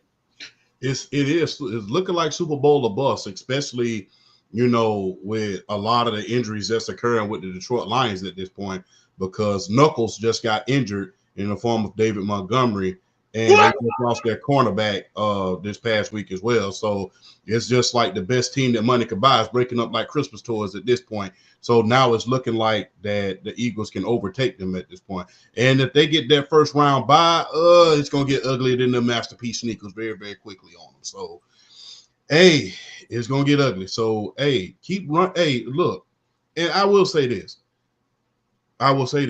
Just because somebody start whining in the media, I will say this. You know how we say it down south. What your father and your mother tell you. Dance with what brought you. What brought you is that running game. We all love a good pass. We all want A.J. Brown to get his stats or whatever, so you can get your little bonuses or whatever, so you can buy that yacht during the off season, so you can go to Cabo and ball out. But dance with what brought you. What brought you this season is running that ball with Saquon. That's what brought you. Don't get to the dance and then dance with somebody else. Dance with your date who you brought to the prom. Dance with what brought you. And guess what? Reach back there, hand Saquon that ball, and let him run you to that Super Bowl. Because that's exactly what you brought him here for. But yes, with Knuckles going out of Sonic and Knuckles at this point, yeah, it looking like they about to overtake the Detroit Lions if the Minnesota Vikings or another team in that division don't do it first, because they're in the blood and guts division. Man, most definitely, dog. I feel you on that one. Hey, Miss Jets girl, you know what's up with them Eagles. You know that they right on the other side of East Rutherford. So what you thinking, man? Straight up to the Super Bowl for the Eagles? I gotta agree with all the injuries to Detroit. I want Detroit to win. I want them to go. That's my pick. But with all the injuries, yeah, it's looking like the Eagles might. Hold on in there. This is all I'm gonna say. If the Eagles make it to the Super Bowl, and especially if they win, every Eagles fan better think a Penn State fan. You're welcome. This is true. This is true. Bobby G, when we think about the Philly Eagles, man, you know, they on the way. No. You got the receiver fighting with the quarterback. No good can come from that. You know, Champ brought out them overtaking the Lions. They might not want that because remember, Detroit's undefeated on the road. Man, okay. Detroit is undefeated on the road. This is true. This is true. My guy, Jay. This was one of, I think this was a part of what we were talking about over the weekend, man. Philly to the Super Bowl one more time. It's funny how, and we've heard it so many times. Well, I've heard it so many times in the past couple of days. This is something that you brought up in your house, and your kids had to go out and fight somebody else, basically because of something that they started. They went and talked too much at school, and they end up having to get in a fight, and they jumped somebody, and that's basically what happened. Like your receiver was complaining. And then I want to know. I want an explanation on that in a way. I don't deserve any, but I wonder how that actually really went down in their minds, because you got your quarterback coming up. Yo, chain was, oh my gosh. Yo, forget the chain. What about the cane go? Looking like Nino Brown. Looking like Nino Brown. If Jordan played basketball, it would be Jalen Hurts, bro. He come out with the Jordan hoop earring too sometimes. I'm telling you. And him like, this is what y'all asked for, or this is what y'all wanted, right? You know what I'm saying? Or whatever he, said. I was just shaking my head like, damn, this is wild. But the Eagles, they look good right now, man. Like they have a running game. It's all up to Jalen. It's all up to Jalen. And I don't know if he knows this, but I'm thinking he does. And I'm thinking this is a big part of like his thought process this season is, at the end of the day, this is definitely going to come down to, can I make the pass or not? Everything else is here. Defense coming along. Dude, we got one of the best running backs, from Penn State, you know what I'm saying, ever. You know what I'm saying? So, but nah, like the running game is Saquon is an MVP candidate, should I say. You know what I'm saying? Because Josh Allen, he's freaking playing Tecmo Bowl out here. And I just think the Jets have everything it takes right now, based on the injuries and everything. Detroit is going to need Jesus Christ himself. Did you say the Jets? I mean, I know you're thinking about us, but you did say the excuse Jets. me, Lord. Damn, But Slade. the Lions, You sure know how to piss on they a man's need, parade. they're gonna need some help, like serious help. It's like, damn, at one time they had, I think they went through. Am I exaggerating when I say they went through 60 players on defense? Yo, seems like It was a lot. I know what you're talking about, but it was a crazy amount. Big exaggeration. That's like a whole team. I'm just. Come on, man. So yeah, I get why y'all are saying, oh, it's iffy because the receiver and the quarterback, they're fighting. I don't care about that. Did y'all? Okay, so maybe Whit doesn't want to bring this up, but did y'all watch the game on Saturday? Because I watched, or Sunday, excuse me. So I watched both the Lions and the Bills at the same time as the Steelers and the Eagles defense just completely dismantled Russell Wilson. I mean, I know Whit doesn't want to remember that and doesn't want to think about it, but they completely dismantled him. And then Justin Fields tried to go on the field and do a couple plays, and they shut him down too. They completely stopped him. So I don't care what is going on the offense with the receiver and the quarterback fighting and arguing and whatever. I don't care. They still have Saquon. He's not the only receiver. And let's look at what Philly's defense just did last week. So yeah, no. But he can't be the reason why they lose. Yeah, and can't it's be not the just reason that. You're why they doing week lose one at the stuff same in week time. 15. It's the mentality that bothers me. You can't. It's playoff time. Why are we doing training camp and week one stuff? Get over yourself, bro. You're a fucking grown man. Do your job. Like, stop being petty. Get on the field. Let's win games. That's my thing. I don't care what the defense did. It don't matter if he go in the locker room. If he step on that field and he ain't right. For all it takes is one play. One play for him to be off in the playoffs, and that's your season. So it's like, get yourself together, bro. And you've been there before. That's what makes it worse. You've been there before. You got the experience. You know what it takes to get to the mountaintop. Like, stop being a kid, bro. Grow up. And I'm gonna say this, and we're gonna go to the next one, man. And one of the things I thought was one of the coolest moments that they showed on social media and on NFL Network was when the game was over. Jalen Hurts was walking up to Russell. Everybody was in the way, and they met in the middle. And Russell dapped him up. And you know, Russell's a cool guy. He's getting ready to walk away. He said, "Hold up, wait. Let me tell you something. You the OG. You the guy. When I was in college, when I was in high school, I wanted to be just like Russell Wilson. I started going to church. I started praying more. You are that guy. So I'll take that loss. If we say it's supposed to be done, they had a big fight. You know, I knew that was going to catapult them to a very good, strong showing against us. And from time to time, the Steelers need to lose in order for them to realize what they need to do in order to win. That's a Mike Tomlin type of thing. We don't play the team; we play the nameless faces in the jerseys. So in the sense, it was supposed to happen that way. But I love the fact that Jalen Hurts showed a side of him that, you know, from time to time everybody says he has, and he gave some homage to my guy, Russell Wilson. Anyway, man, we're going to go ahead and get on to the next joint, right? So we do a little thing here, and I think that it is time to – Jay, I don't think they've ever done this. Do you think they did it before? I don't think – wait a minute. Listen. Oh, man, yes. I'm so mad. Yes. Yes.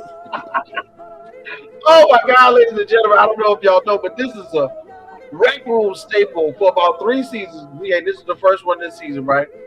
We do this thing called the uphill battle, ladies and gentlemen. That's right. Where we take some teams somewhere at the bottom of the hill and we see who can get to the top the fastest based on our opinions. And it's real simple. Music play first. And then we go look at the teams, man. I'm excited to do this one. Hold on. Wait. Okay, so as we see here, the uphill battle, right? What team is better suited to fix the franchise in next year's draft? We'll go Vegas, Giants, Patriots, and for this one, we're gonna add a special contemporary. I hope he's ready because he made a lot of noise in the comment section, and he's a good friend of ours. He was going to come in on the show in a minute anyway. So we might as well add a fourth name to this list, and we might as well sell Vegas, Giants, and the Cowboys. What's going on, Alan Panthers? Oh, Jesus. Oh, my brother, how you doing, my guy? It is the uphill battle, Alan. Your Cowboys right now sitting at 6-8. Cooper Rush, quarterback down. Real quick, Alan. Don't take too long. Tell us how you felt about your Week 15 stats, so we can go ahead and get on into the game. I mean, it's Carolina. Doesn't everybody beat Carolina? I'm just saying. Oh man. Although I will give them credit, they did look good the last few weeks. They finally got brought back down to earth. So sad that it had to be against a Cowboys team that literally is missing half the roster. So half the roster, half the money, half of the brain in the owner. It's all happening, but it's all good. Alan, thank you for joining the show. We of course want you to be in on the next segment where we get to talk about some of those things that you're great at because we love you, man. We appreciate you. So, ladies and gentlemen, this is the uphill battle. This is where we will discuss these 4 teams. There were 3. We're going to do 4. We're going to throw a 4th in there, a little curveball. So once again, everybody look at the teams. We're talking about the Las Vegas Raiders, the New York Giants, the New England Patriots, and now the Dallas Cowboys. Which team can we picture ascending to the top of the hill faster out of these 4? and this is a random one. So we're just gonna go. We're gonna throw Champ out there in the win. Which four? Which one of the four do you think can get to the mountaintop faster? New England. Whoa! New England. Out of left field. Because only thing they need is a line in order to protect Drake May because he's been playing pretty good. We're able to see what he's doing. And you got T. Higgins out there free agency. And you got a lot of other wide receivers out there free agency. And you got a bunch of money to play with in free agency. So, hey, go ahead, get Drake May some receivers and get him a competent offensive line because he's playing real good right now. Get him a competent offensive line. Hey, and look, you got a lot of good running backs coming in the second or the third round, giving somebody to take the pressure off of him. And I think he can ascend. Now, is he going to pass the Buffalo Bills? Probably not. But he has that team definitely has a chance. They have a foundation in place with the quarterback position. So guess what? You have a good quarterback. Get him an offensive line. The quarterback cannot throw on his back. I don't care if you line Patrick Mahomes, Tom Brady, or either Joe Montana in his prime back in the back. If you don't have an offensive line, he's not going to succeed. So get him in line. Get him some skill position players. I guarantee you will ascend quickly as possible. I like that one. That was out of left field right there. Yeah. So of course we're not going to ask Alan because we know what Alan's going to say. Bobby G, what we think about the ascent of one of these teams, man? Who you got? Great minds think alike. Champ stole my thunder. I was gonna say the Patriots as well because you already have the QB. Just build around them. Like I mean, he said, yeah, they're not gonna catch the Bills. That's a few years away. But it's not out of the question that you can catch the Dolphins, the Colts, those lower level playoff teams. It's not out of the question that they could be a 7 seed next season. So yeah, just retool the right way, and they've been there before. They know, the people in their front office know what it takes. So let's get it done. The hard part is over. You got the QB. That's what's up. Miss Avril, who you got for our uphill battle today? So I like where they were going, but not for the reason they were going there. So pulling up, if the draft was to happen today, Cam Ward goes to the Giants. Shador goes to LA. Travis Hunter goes to New England. Easy. New England. So they did something with their quarterback that I wish they would do more, especially now with drafting these quarterbacks so high and making them start week 1. They sat him. They sat him for four games, 5 games, something like that. And then he started playing.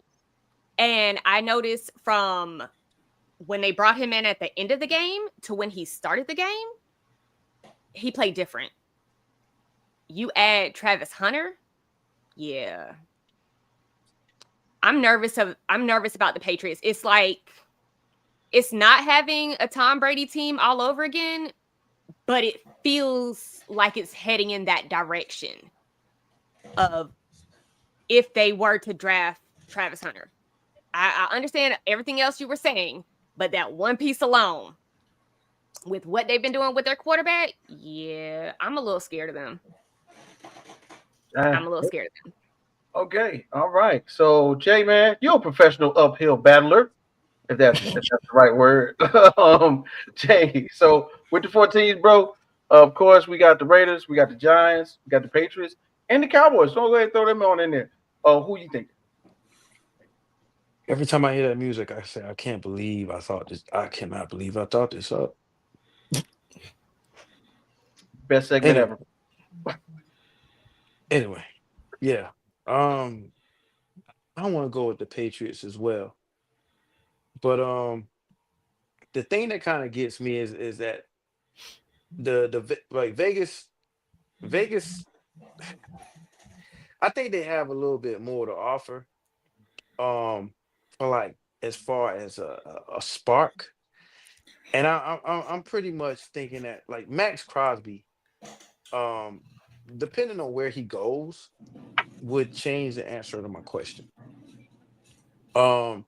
Max Crosby I would think if you build right around him defensively, Vegas, they got pretty much you got a first, second, 2 third-round picks, a fourth, a fifth, 2 6th-round picks, and a seventh. With what they have available cap wise, I think Vegas can quickly with that type of defensive cornerstone as a Max Crosby. Patriots, they have some young guys. They have Gonzalez. I wanted him, to go to Washington, but at the corner, for some reason we didn't want him. I don't, he's gonna do well. He hasn't been making as much noise as some others, but I want to go with Vegas. I want to go with Vegas because I think Max Crosby, if you put the right defense around him, and with you having 2 third-round picks, that gives you some probably a little bit of ammo to probably move back and get more picks in the 4th and 5th round. So like I don't know. I like the Patriots because of where they're at and the fact that they just like everybody said, all they need is some receivers in the line. Just like what Champ was saying. But Vegas, I think defensively in that league, in that division, what I'm saying? Like Vegas has think about what they've done against Kansas City with what they've had. You add some booms, not some busts, but some booms in those first 5 rounds. That's going to be a harder game than you would think. You know what I'm saying? Going into Vegas or playing Vegas in that division. So yeah, I'm going to Vegas. I'm going with Vegas. I like it. I like it. Of course, man. Hey, man, Alan, we're gonna let you do your thing, man. Uphill battle. Teams that include yours. Who would you pick? I'll be honest. I actually like that Patriots pick because out of the 3 original teams that were slated in this, the Patriots already have a foundation set. Raiders, Giants, they're going on full rebuilds next year. New coach, new organization, new everything next year. Whereas the Patriots, you already have your quarterback, you already have your head coach, you're going to get Travis Hunter next year. You have a foundation set. But since everybody wants me to talk about the Cowboys, I'll talk about the Cowboys. Why not? Unfortunately. So we mentioned this. Patriots, they're going to have the highest salary cap next year. Second highest, it's going to be Dallas, $97 million, especially if they restructure both CeeDee Lamb and Dak Prescott and extend Micah Parsons. You're going to get upwards to $100 million in cap space. So that gives you a little wiggle room. Yeah, Jerry lied, by the way. They have money to spend. They just didn't spend it. You've got some good talent, especially on defense. Unfortunately, you're not going to have Overshown next year, which that's a shame because I love that kid. He is very talented. He's the one Texas player I'll actually throw flowers at. I like what the linebacker from Notre Dame has done. He's played very well. The biggest problem is nobody can stay healthy. You need to fix the offensive line. You haven't properly done that. You've somehow found a running back in the last 3 weeks, surprisingly, with Rico Dowdle. So you don't need to worry about that. Although I wouldn't mind drafting another one, honestly, to kind of complement Rico, but that's just me. You have, 2 of the better cornerbacks in the league, although Diggs is kind of slimmered off a little bit. You have a chance. You really do with the cap space that you have, with the draft picks you potentially could have. Not only that, you were missing half your team right now, and you still have a chance, albeit a very slim 1% chance, to still make a run at a playoff spot this year. It's not going to happen because there's no way in hell we're beating Tampa Bay Sunday night. I can already tell you that. So there's a lot of – I think we've all come to the conclusion that everything that's happened is not on Mike McCarthy. It's not on the players. It's all on Jerry Jones. That is the one thing and the only thing that holds the Dallas Cowboys back. If we didn't have a Jerry Jones problem, sky's the limit, which is probably because they've already come out and said the entire player base has come out and said we support Mike McCarthy, which is more than likely why they're going to keep him next year. There are 3 teams that need to get rid of their owners. Dallas is one and of them. it has nothing to do with the head coach. It has nothing to do with the GM. It has nothing to do with the players. But there's 3 teams that need to get rid of their owners: the Jets, the Giants, and Dallas. What about the And Raiders? those three, The Raiders, yeah, Raiders. they're not as high on the list as the Jets, the Giants, and the Cowboys. But those 3, yeah, they need new ownership ASAP, and the franchises are going to stay cursed until they do something about ownership. Now, And the thing is, Dallas is always going to have the talent to make a playoff rush. and I was They just just about to say, Dallas always got something up their sleeve, but it just so happens that January and February are not our months. They haven't been for 25 years. I got you. It's the craziest thing is, and I'm gonna say this real quick about Dallas.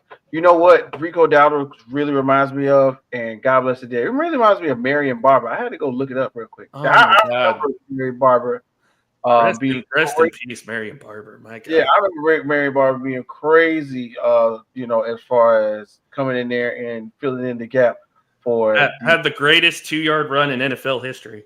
I'm telling you, and he had health not bothered him, he was exactly what I think Rico Dowdle is. And I'm gonna throw something, just a little curveball in there, real quick. You know what I'm saying? We got again, Whit, not to cut you off. I'm sorry about that. This all comes back on Jerry Jones, because Mike McCarthy wanted Rico Dowdle to be the feature back all year long. He wanted Rico Dowdle to be the feature back all year long, but Jerry's like, no, you have to throw Zeke out there. There's a reason why we brought him back. You have to throw Ezekiel Elliott out there. Nah, it's okay, man. Zeke don't want to play ball no more. Zeke want to be like a party guy, promoter like with Gronk and stuff. Anyway, so like what I was saying was, just to throw one out there real quick. If there was another team on this, it would be the team in which I currently live in the city, and it would be the Jacksonville Jaguars, man. And if I'm looking at their picks, I'm talking about right now they got the fourth overall pick. They got 1 pick in the second round, 2 in the third, 2 in the fourth, 2 in the sixth, 1 in the fifth, and 1 in the seventh. That's kind of the amount of picks you need to rebuild. Am I a big Jacksonville Jaguars fan? But no. But the town is so consumed with it, I have no choice but to recognize them as someone who would need space for a rebuild. Right now, with Trevor Lawrence being out, going through that shoulder surgery, having a new baby, but having that check, we already got a quarterback. But for some odd reason, keeping him upright seems to be the problem in Jacksonville. You don't know how many people I run into every day that ask me, what we gonna do? You gotta rebuild, period. And it starts early. Now, I heard Avril mention earlier, the top 3 picks of the draft was today. If that defensive lineman for Georgia, I can't think of his name, Champ probably knows what I'm talking about, which is actually they slated to go top 5. Yeah. If the Patriots picked him up in that 3rd spot, Travis Hunter might just fall to Jacksonville. And in reality, I think that would be way more better suited for him, because he doesn't necessarily have to go in there and play corner. He could play wide receiver, and then he would have Trevor Lawrence throwing the ball. So it's uphill for the Jacksonville Jaguars as of right now, especially with the resurgence of what will be, their quarterback. And the thing is the funny part is, Mac Jones ain't playing that bad. I had no idea Mac Jones was really like the hometown hero here in Jacksonville, because this is where he's from. But Mac Jones ain't playing that bad. And right now, as Trevor Lawrence recovers, has a baby, has shoulder surgery, and counts money all at the same time, who knows, man? Jacksonville could be headed up the hill. Jay, I know you wanted to throw something out there. What you got going on, bro? Just I've been meaning to bring up the question, and I really wanted Avril to talk about it, but next week we're gonna get to that. And she basically posed the question like, he was talking about these owners. That's why I hit you up. I can do it. I knew that was coming, so I was trying to. Okay, so I was watching Pat McAfee, and they had JJ Watt on there, and he was asked a question. He said, or the question was posed, if he was NFL commissioner for a day, what would he do? And so his answer was he would take some of the worst teams. Like if you didn't have a winning record in however many years, if you didn't win a playoff, if you didn't win Super Bowl, or you didn't make it to the playoffs, you would have to sell your team after a certain amount of time.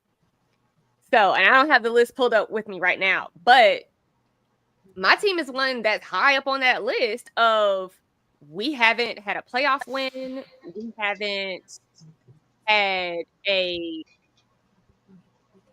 anything happen. And 15, is it 15 years? Something like that? 13 years? Something like that? But 2010. Yeah. So 14 years. Yeah, 14. So at what point, if you were NFL commissioner, at what point would you make the owner sell the team if they have not had a playoff win, Super Bowl run, like a winning season? How many years would it take for you to make the owner sell the team?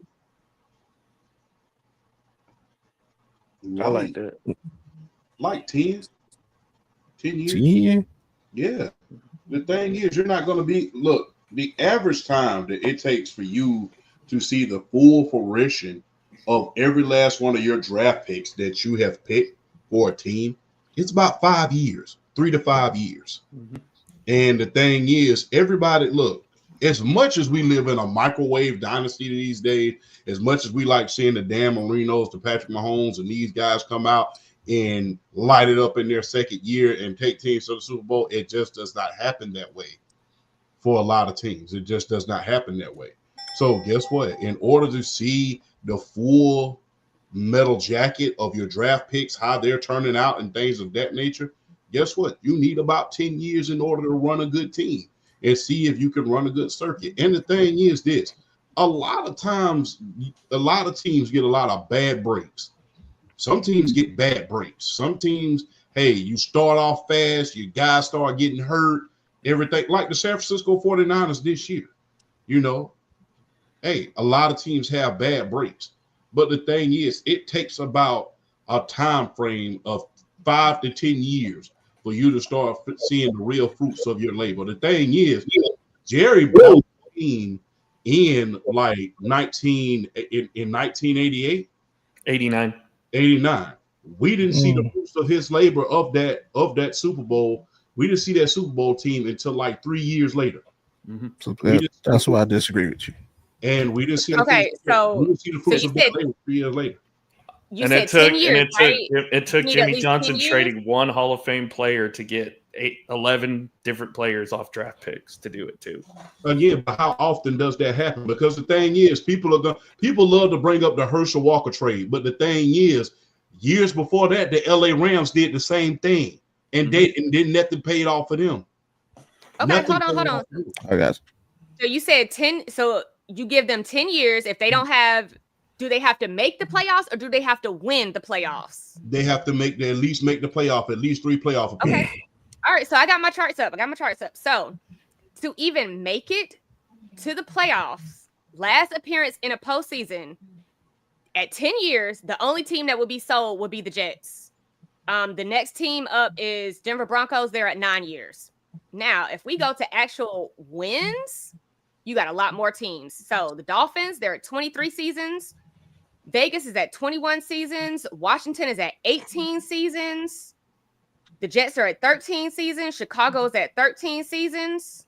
And we reset. We just sold our team. Are you talking about those are the ones with the longest. No, winning seasons. Yeah, winning seasons. Okay, well, yeah, winning seasons or at least make it to the playoffs. But the thing is, like I said, it takes, like I said, in a situation like Dallas, okay, you can trade your best player, but what are you going to get back in the draft?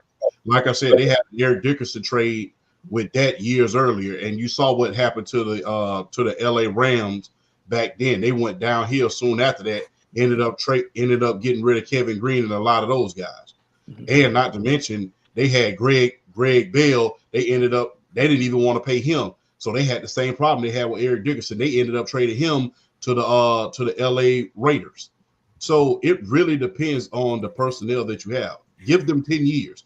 I mean, the average coach, and the thing is, look, if you really want to ask a good question, look, it's not necessarily, let's stop having the revolving door of coaches around the league as well. Mm-hmm. This revolving door, it's not leaving a lot of room for improvement. It's like, hey, once you have 2 years, coaches are getting fired left and right. Guess what? He hasn't had a chance to develop the talent. Some of the talent that he's trying to develop wasn't even his to begin with. Mm-hmm.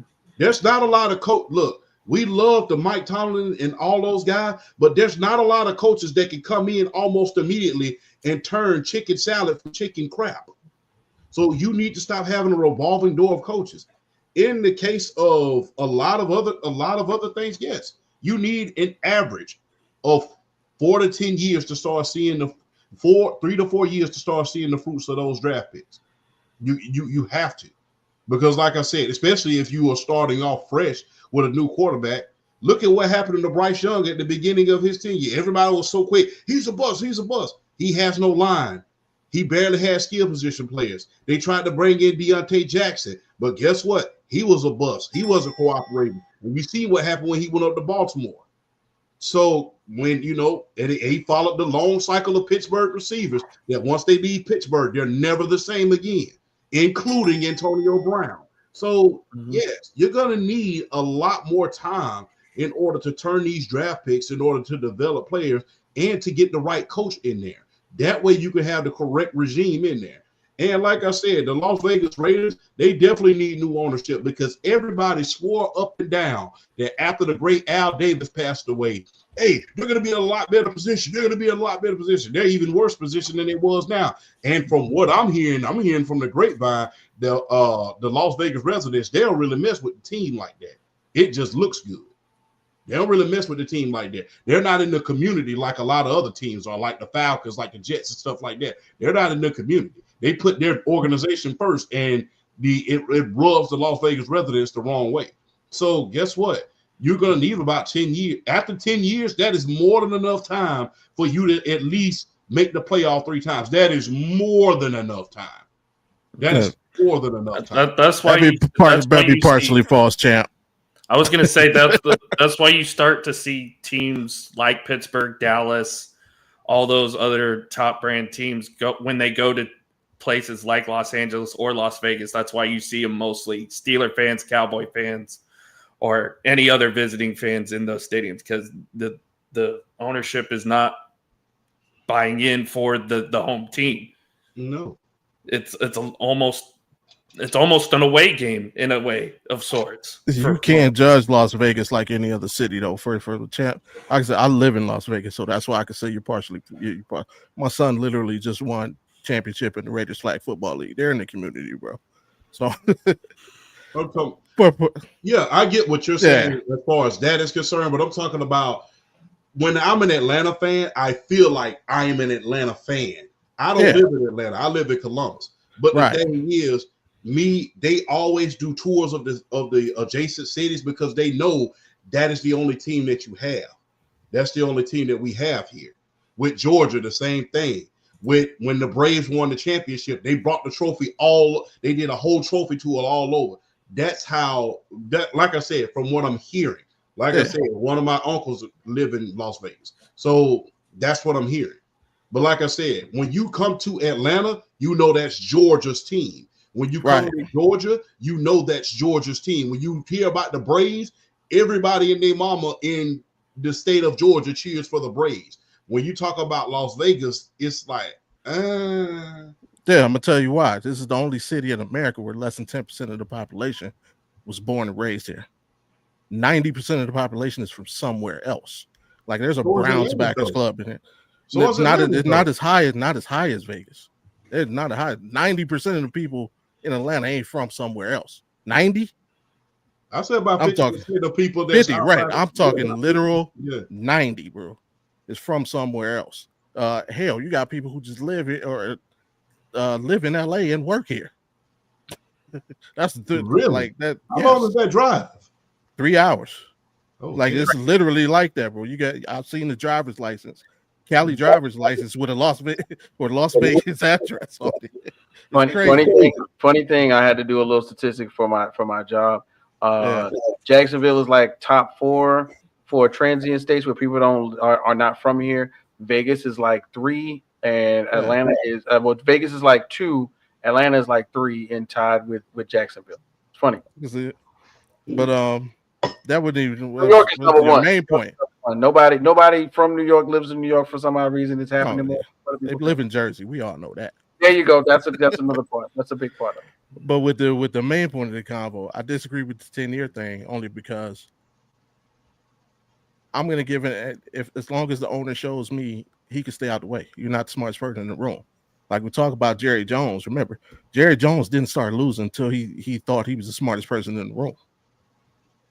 Like when blame Neil O'Donnell for that. Once he fired Jimmy Johnson, that's when his misery started. Like if an owner shows me you can make competent decisions, that's all I need. But playoffs be damn. Like because our owner is crap. We made the playoffs last year with 17 quarterbacks. It's because the people he's got in position, but we're terrible this year because he refuses to stay out the way. Well, you're not the smartest guy in the room. Let these people do their job. As long as you have people in place, let them do their jobs. That's why the Patriots haven't gone through lulls like this. And I'm old enough to remember when the Patriots was brown bag fans wearing bags over their heads to the stadium. Like, as long as you get ownership, put somebody in charge, let them do their job. Like what's going on in San Fran. Yeah, this is not their best season, but that ownership hired John Lynch and I hired Shanahan to do a job. He's letting them do that job. Kansas City, same thing. I hired Andy Reid and these people to do a job. He's letting all the successful teams, the owners are not in the way.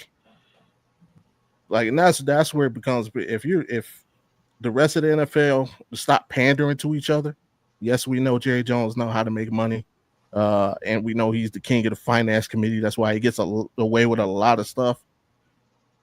Stop letting that blind you to the fact that his team is trash, and it's his fault. Like, put some pressure on these dudes to make some good decisions. Like, and stop letting it be all about the money. That's all.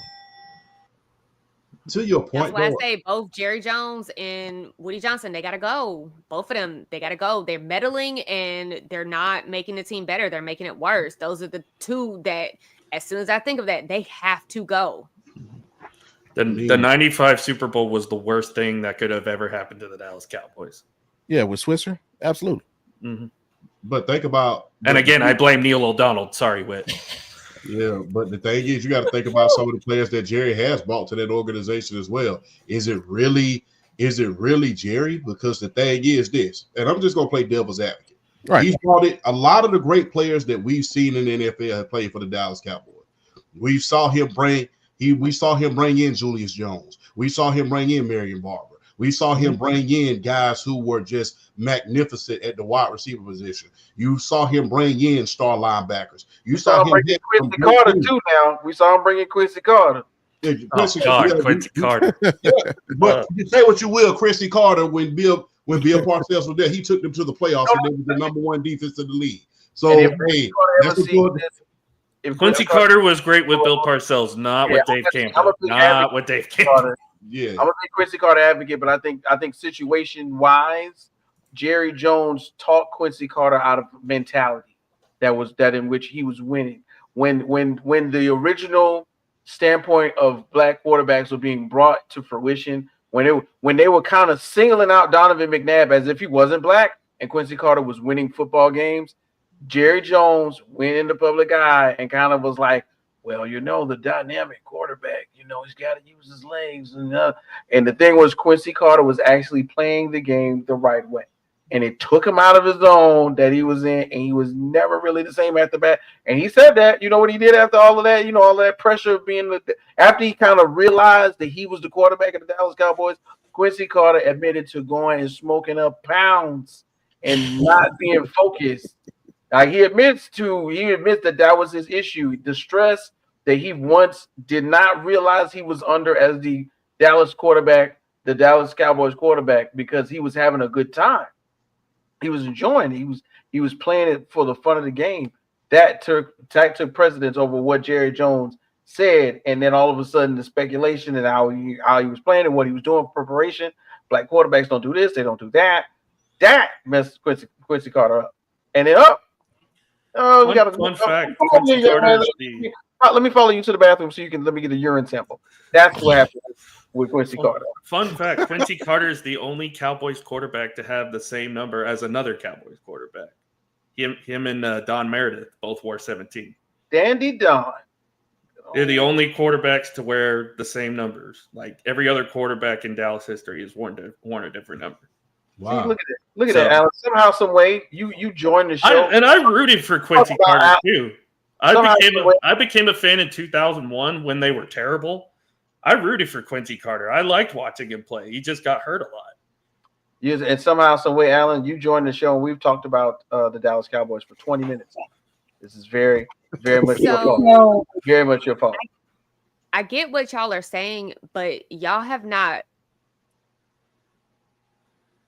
brought up anybody relevant in like the past 5 years. What has he done for that team lately? I mean, he's He didn't pay Dad. He ain't paid Dad. So let's be real. Let's be real. When you get hired at a job and you learn your job and you're really good at your job and you stay there for a really long time and everybody loves you and you're doing a great job, but at some point you get old and you get senile and they replace you, right? He's getting old and senile. He's not bringing the same talent that he used to. He's not making the team better. He's making the team worse. So is Jerry Jones? I don't care what he did in the past. Great.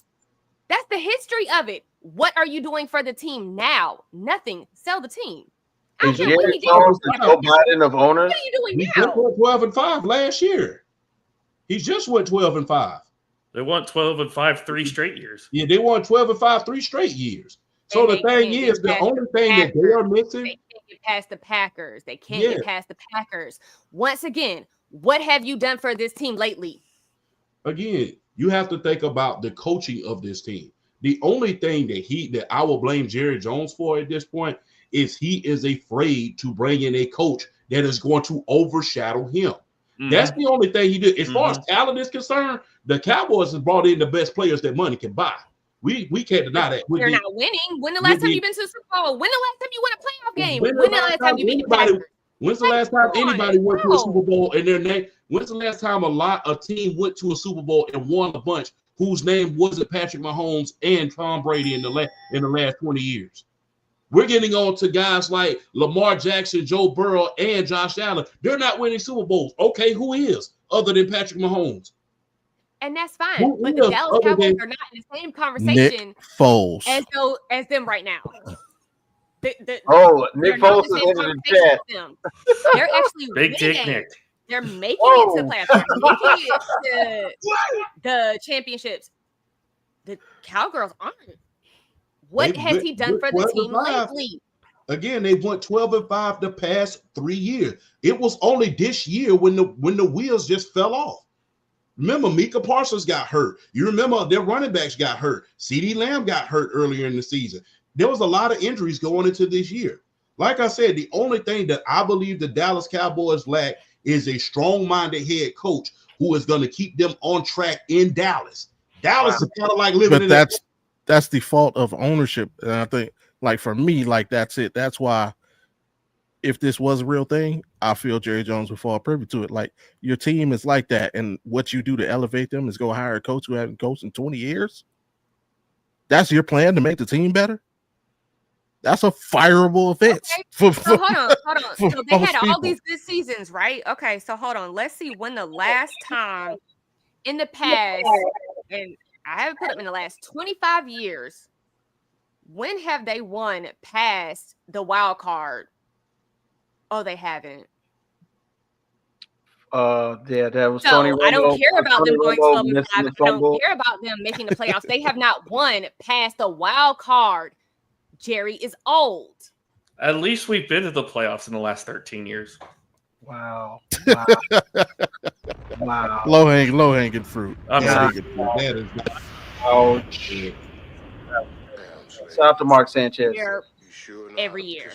The Packers have made you there every year. Shout out. I agree. We cannot beat Green Bay. So we really going there. We really going there.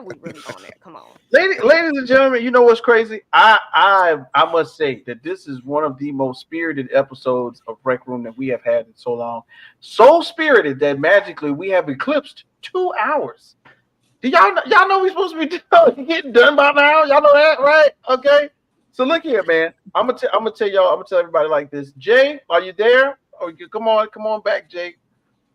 This is I think he fell asleep. No, Jay is alive.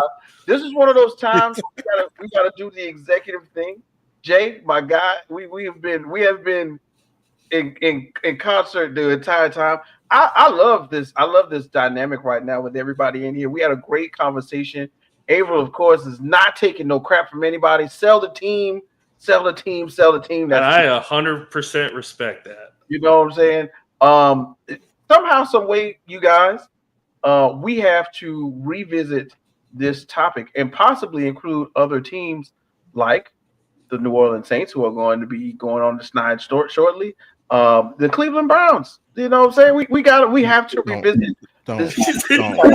One of these things. And Bobby, you kind of already threw it out there. Hey, not even to sell the team, but let's revisit this in a new rebranding.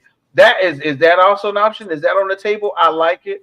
And let's see. So for now, we're gonna put a pin on this one. We're gonna put a pin in this one. Thank you very much, Avril, for having this be a topic in which you've re-energized with your energy and brought to the fruition of the fellas. You know what I'm saying? I'm definitely in on this one, man. Jay, somehow, some way, bro. 2 hours have just magically gone by. We threw Alan in here. Alan took about 45 minutes. We just talked about the Cowboys. We were supposed to do baseball. We had some basketball. I think even Tanner's sick. We were supposed to do some bets today. I don't know what happened, ladies and gentlemen, but this is the Rec Room episode 3. Look, it's okay. I rep for Tanner today. Thank you. Yeah, that's right. We appreciate you because of course. I see it. Yeah, we shout out. Yeah, thank you for Tanner. This is special for you. I ordered it special just for you. I believe like the 10 man is watching. Where's the flag? Where's the flag? Oh man! Shout out to Tanner because Tanner. What we gotta do? We gotta lock it in. Don't forget Saturdays with the 10 man. I believe at 10:30. Alan, you guys are doing all Saturday 9:30, Sunday 10:30. Sunday, Saturday, really early in the morning. They're getting all your bets in. That way you can go ahead and get ready for a exciting weekend full of not only NFL but college football as well. Guys, lady, come on. We got to do this again. And the crazy thing is, you know what I'm saying? Christmas holiday is next week. So if I'm not mistaken, we may revisit this afterwards. Is that right, Jay? We're going to revisit it after Christmas? Yo, I'm sorry, yo. My boy is gone, yo. I was dying laughing for like 30 minutes. I felt, for like 30 minutes, I was like, yo, I was telling Whit while I was eating my wings, like, yo, I'm really eating on the show right now. Watching somebody else, they are wilding right now. Then I'm gonna start calling you Sam because Sam eat live on air too. This is my first time ever. I was like, am I at the fridge right now listening to them while I'm laughing? It was deep. Yo, y'all went in because I think for like for like 30 minutes we was actually saying, yeah, baseball next, bro. And then it went from it's like, we just gotta go ahead and call it now, man. Oh, we do baseball. We gonna go for a whole other 45 minutes. Show going in at 1:00. Everybody got stuff to do tomorrow. It's Wednesday. But real talk, Jay, man. Let's check this out. This is awesome. This is what we wanted to happen. Jay put this together. Avril put the battery in everybody's back. And Alan, we appreciate you for joining in. This was great. But look, let's say it like this. Next week, of course, the Christmas holidays. Of course, you know what I'm saying. Do it like Pink, Pinky, Merry Christmas. Um, and then and let's all rejoin the Red Room in about a week's time, man. Because of course we want everybody to spend time with the family, and their loved ones and the children if you got some. And then we're gonna bring that same energy back to the Rec Room the following week. Man, real quick, everybody, what you got going on this week? Wait, What? that's New Year's Eve. We're hanging out New Year's Eve. The following week, we're gonna have to just pick a separate day, Miss Avril. Jesus Christ, why are you so critical? Let me finish I talking. mean, I would hang out with Oh my y'all. gosh! I I'm would hang out for with y'all. I would love to hang out with y'all, but New Year's Eve is my anniversary. I ain't doing Nathaniel, okay? But yo, Bobby G, what you got going on for the rest of this week, bro? And y'all know what it is. Thursday night, you can catch me in Wildcard Mar, the Thursday night football post game show.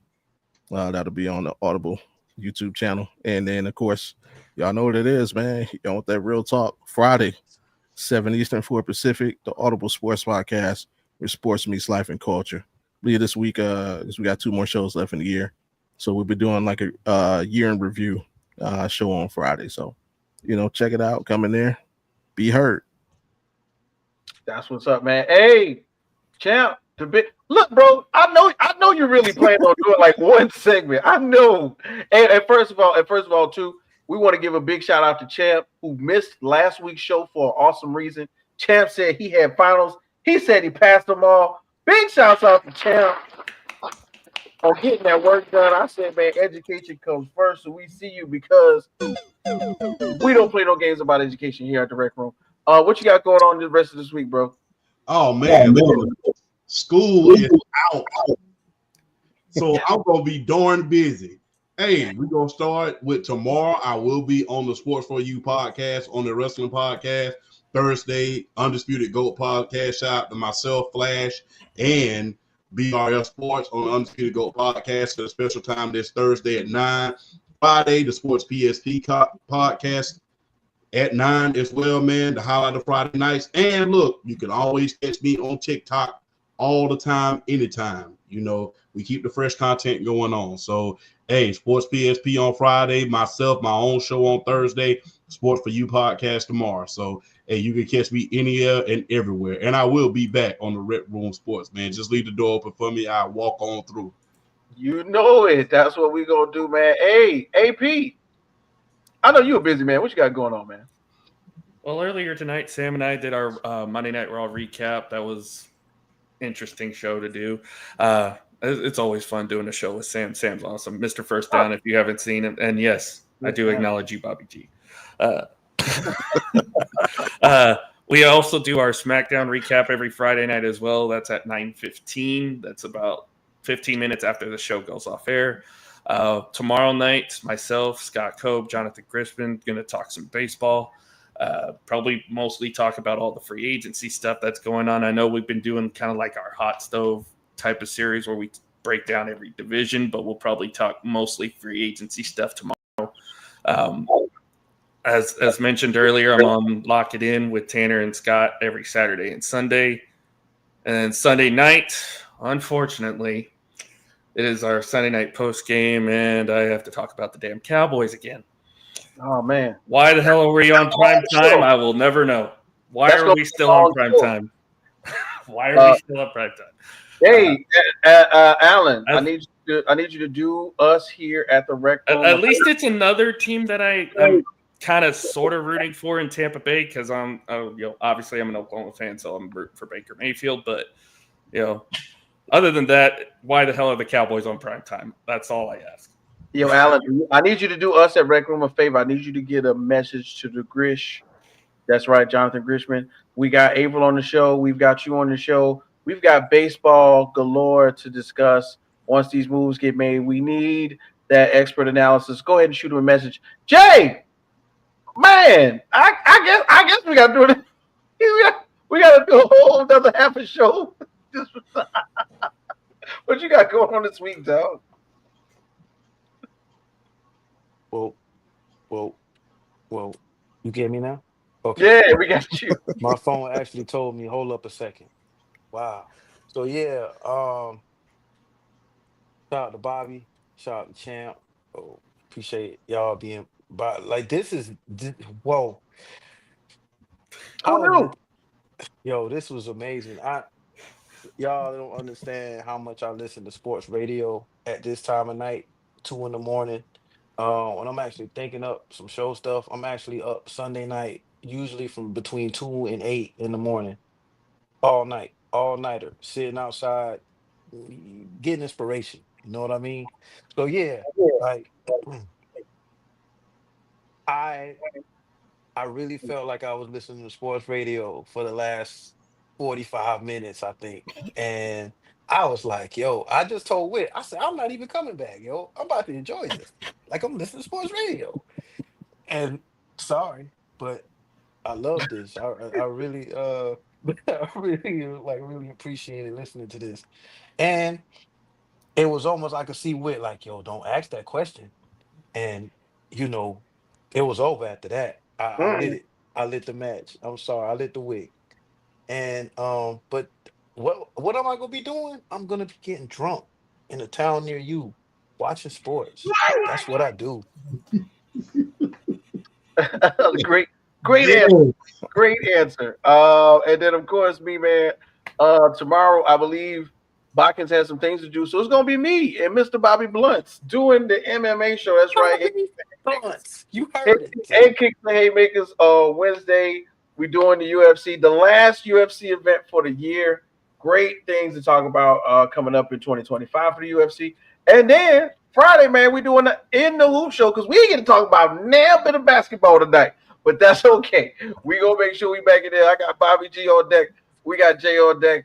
And then we're gonna rock out, man. Christmas holidays coming, so we're gonna go get some presents wrapped and everything, man. First of all, we gotta thank everybody for coming on to the show. We appreciate you. For everybody who's watching it in the comment section, we hope you have a safe and blessed holiday season. But for some odd reason, I think it's time for us to go, man. We just did a whole goddamn show. We done talked about everything. Avril, what you on the show with us? You gonna tell us what you gonna do? You on the show with us?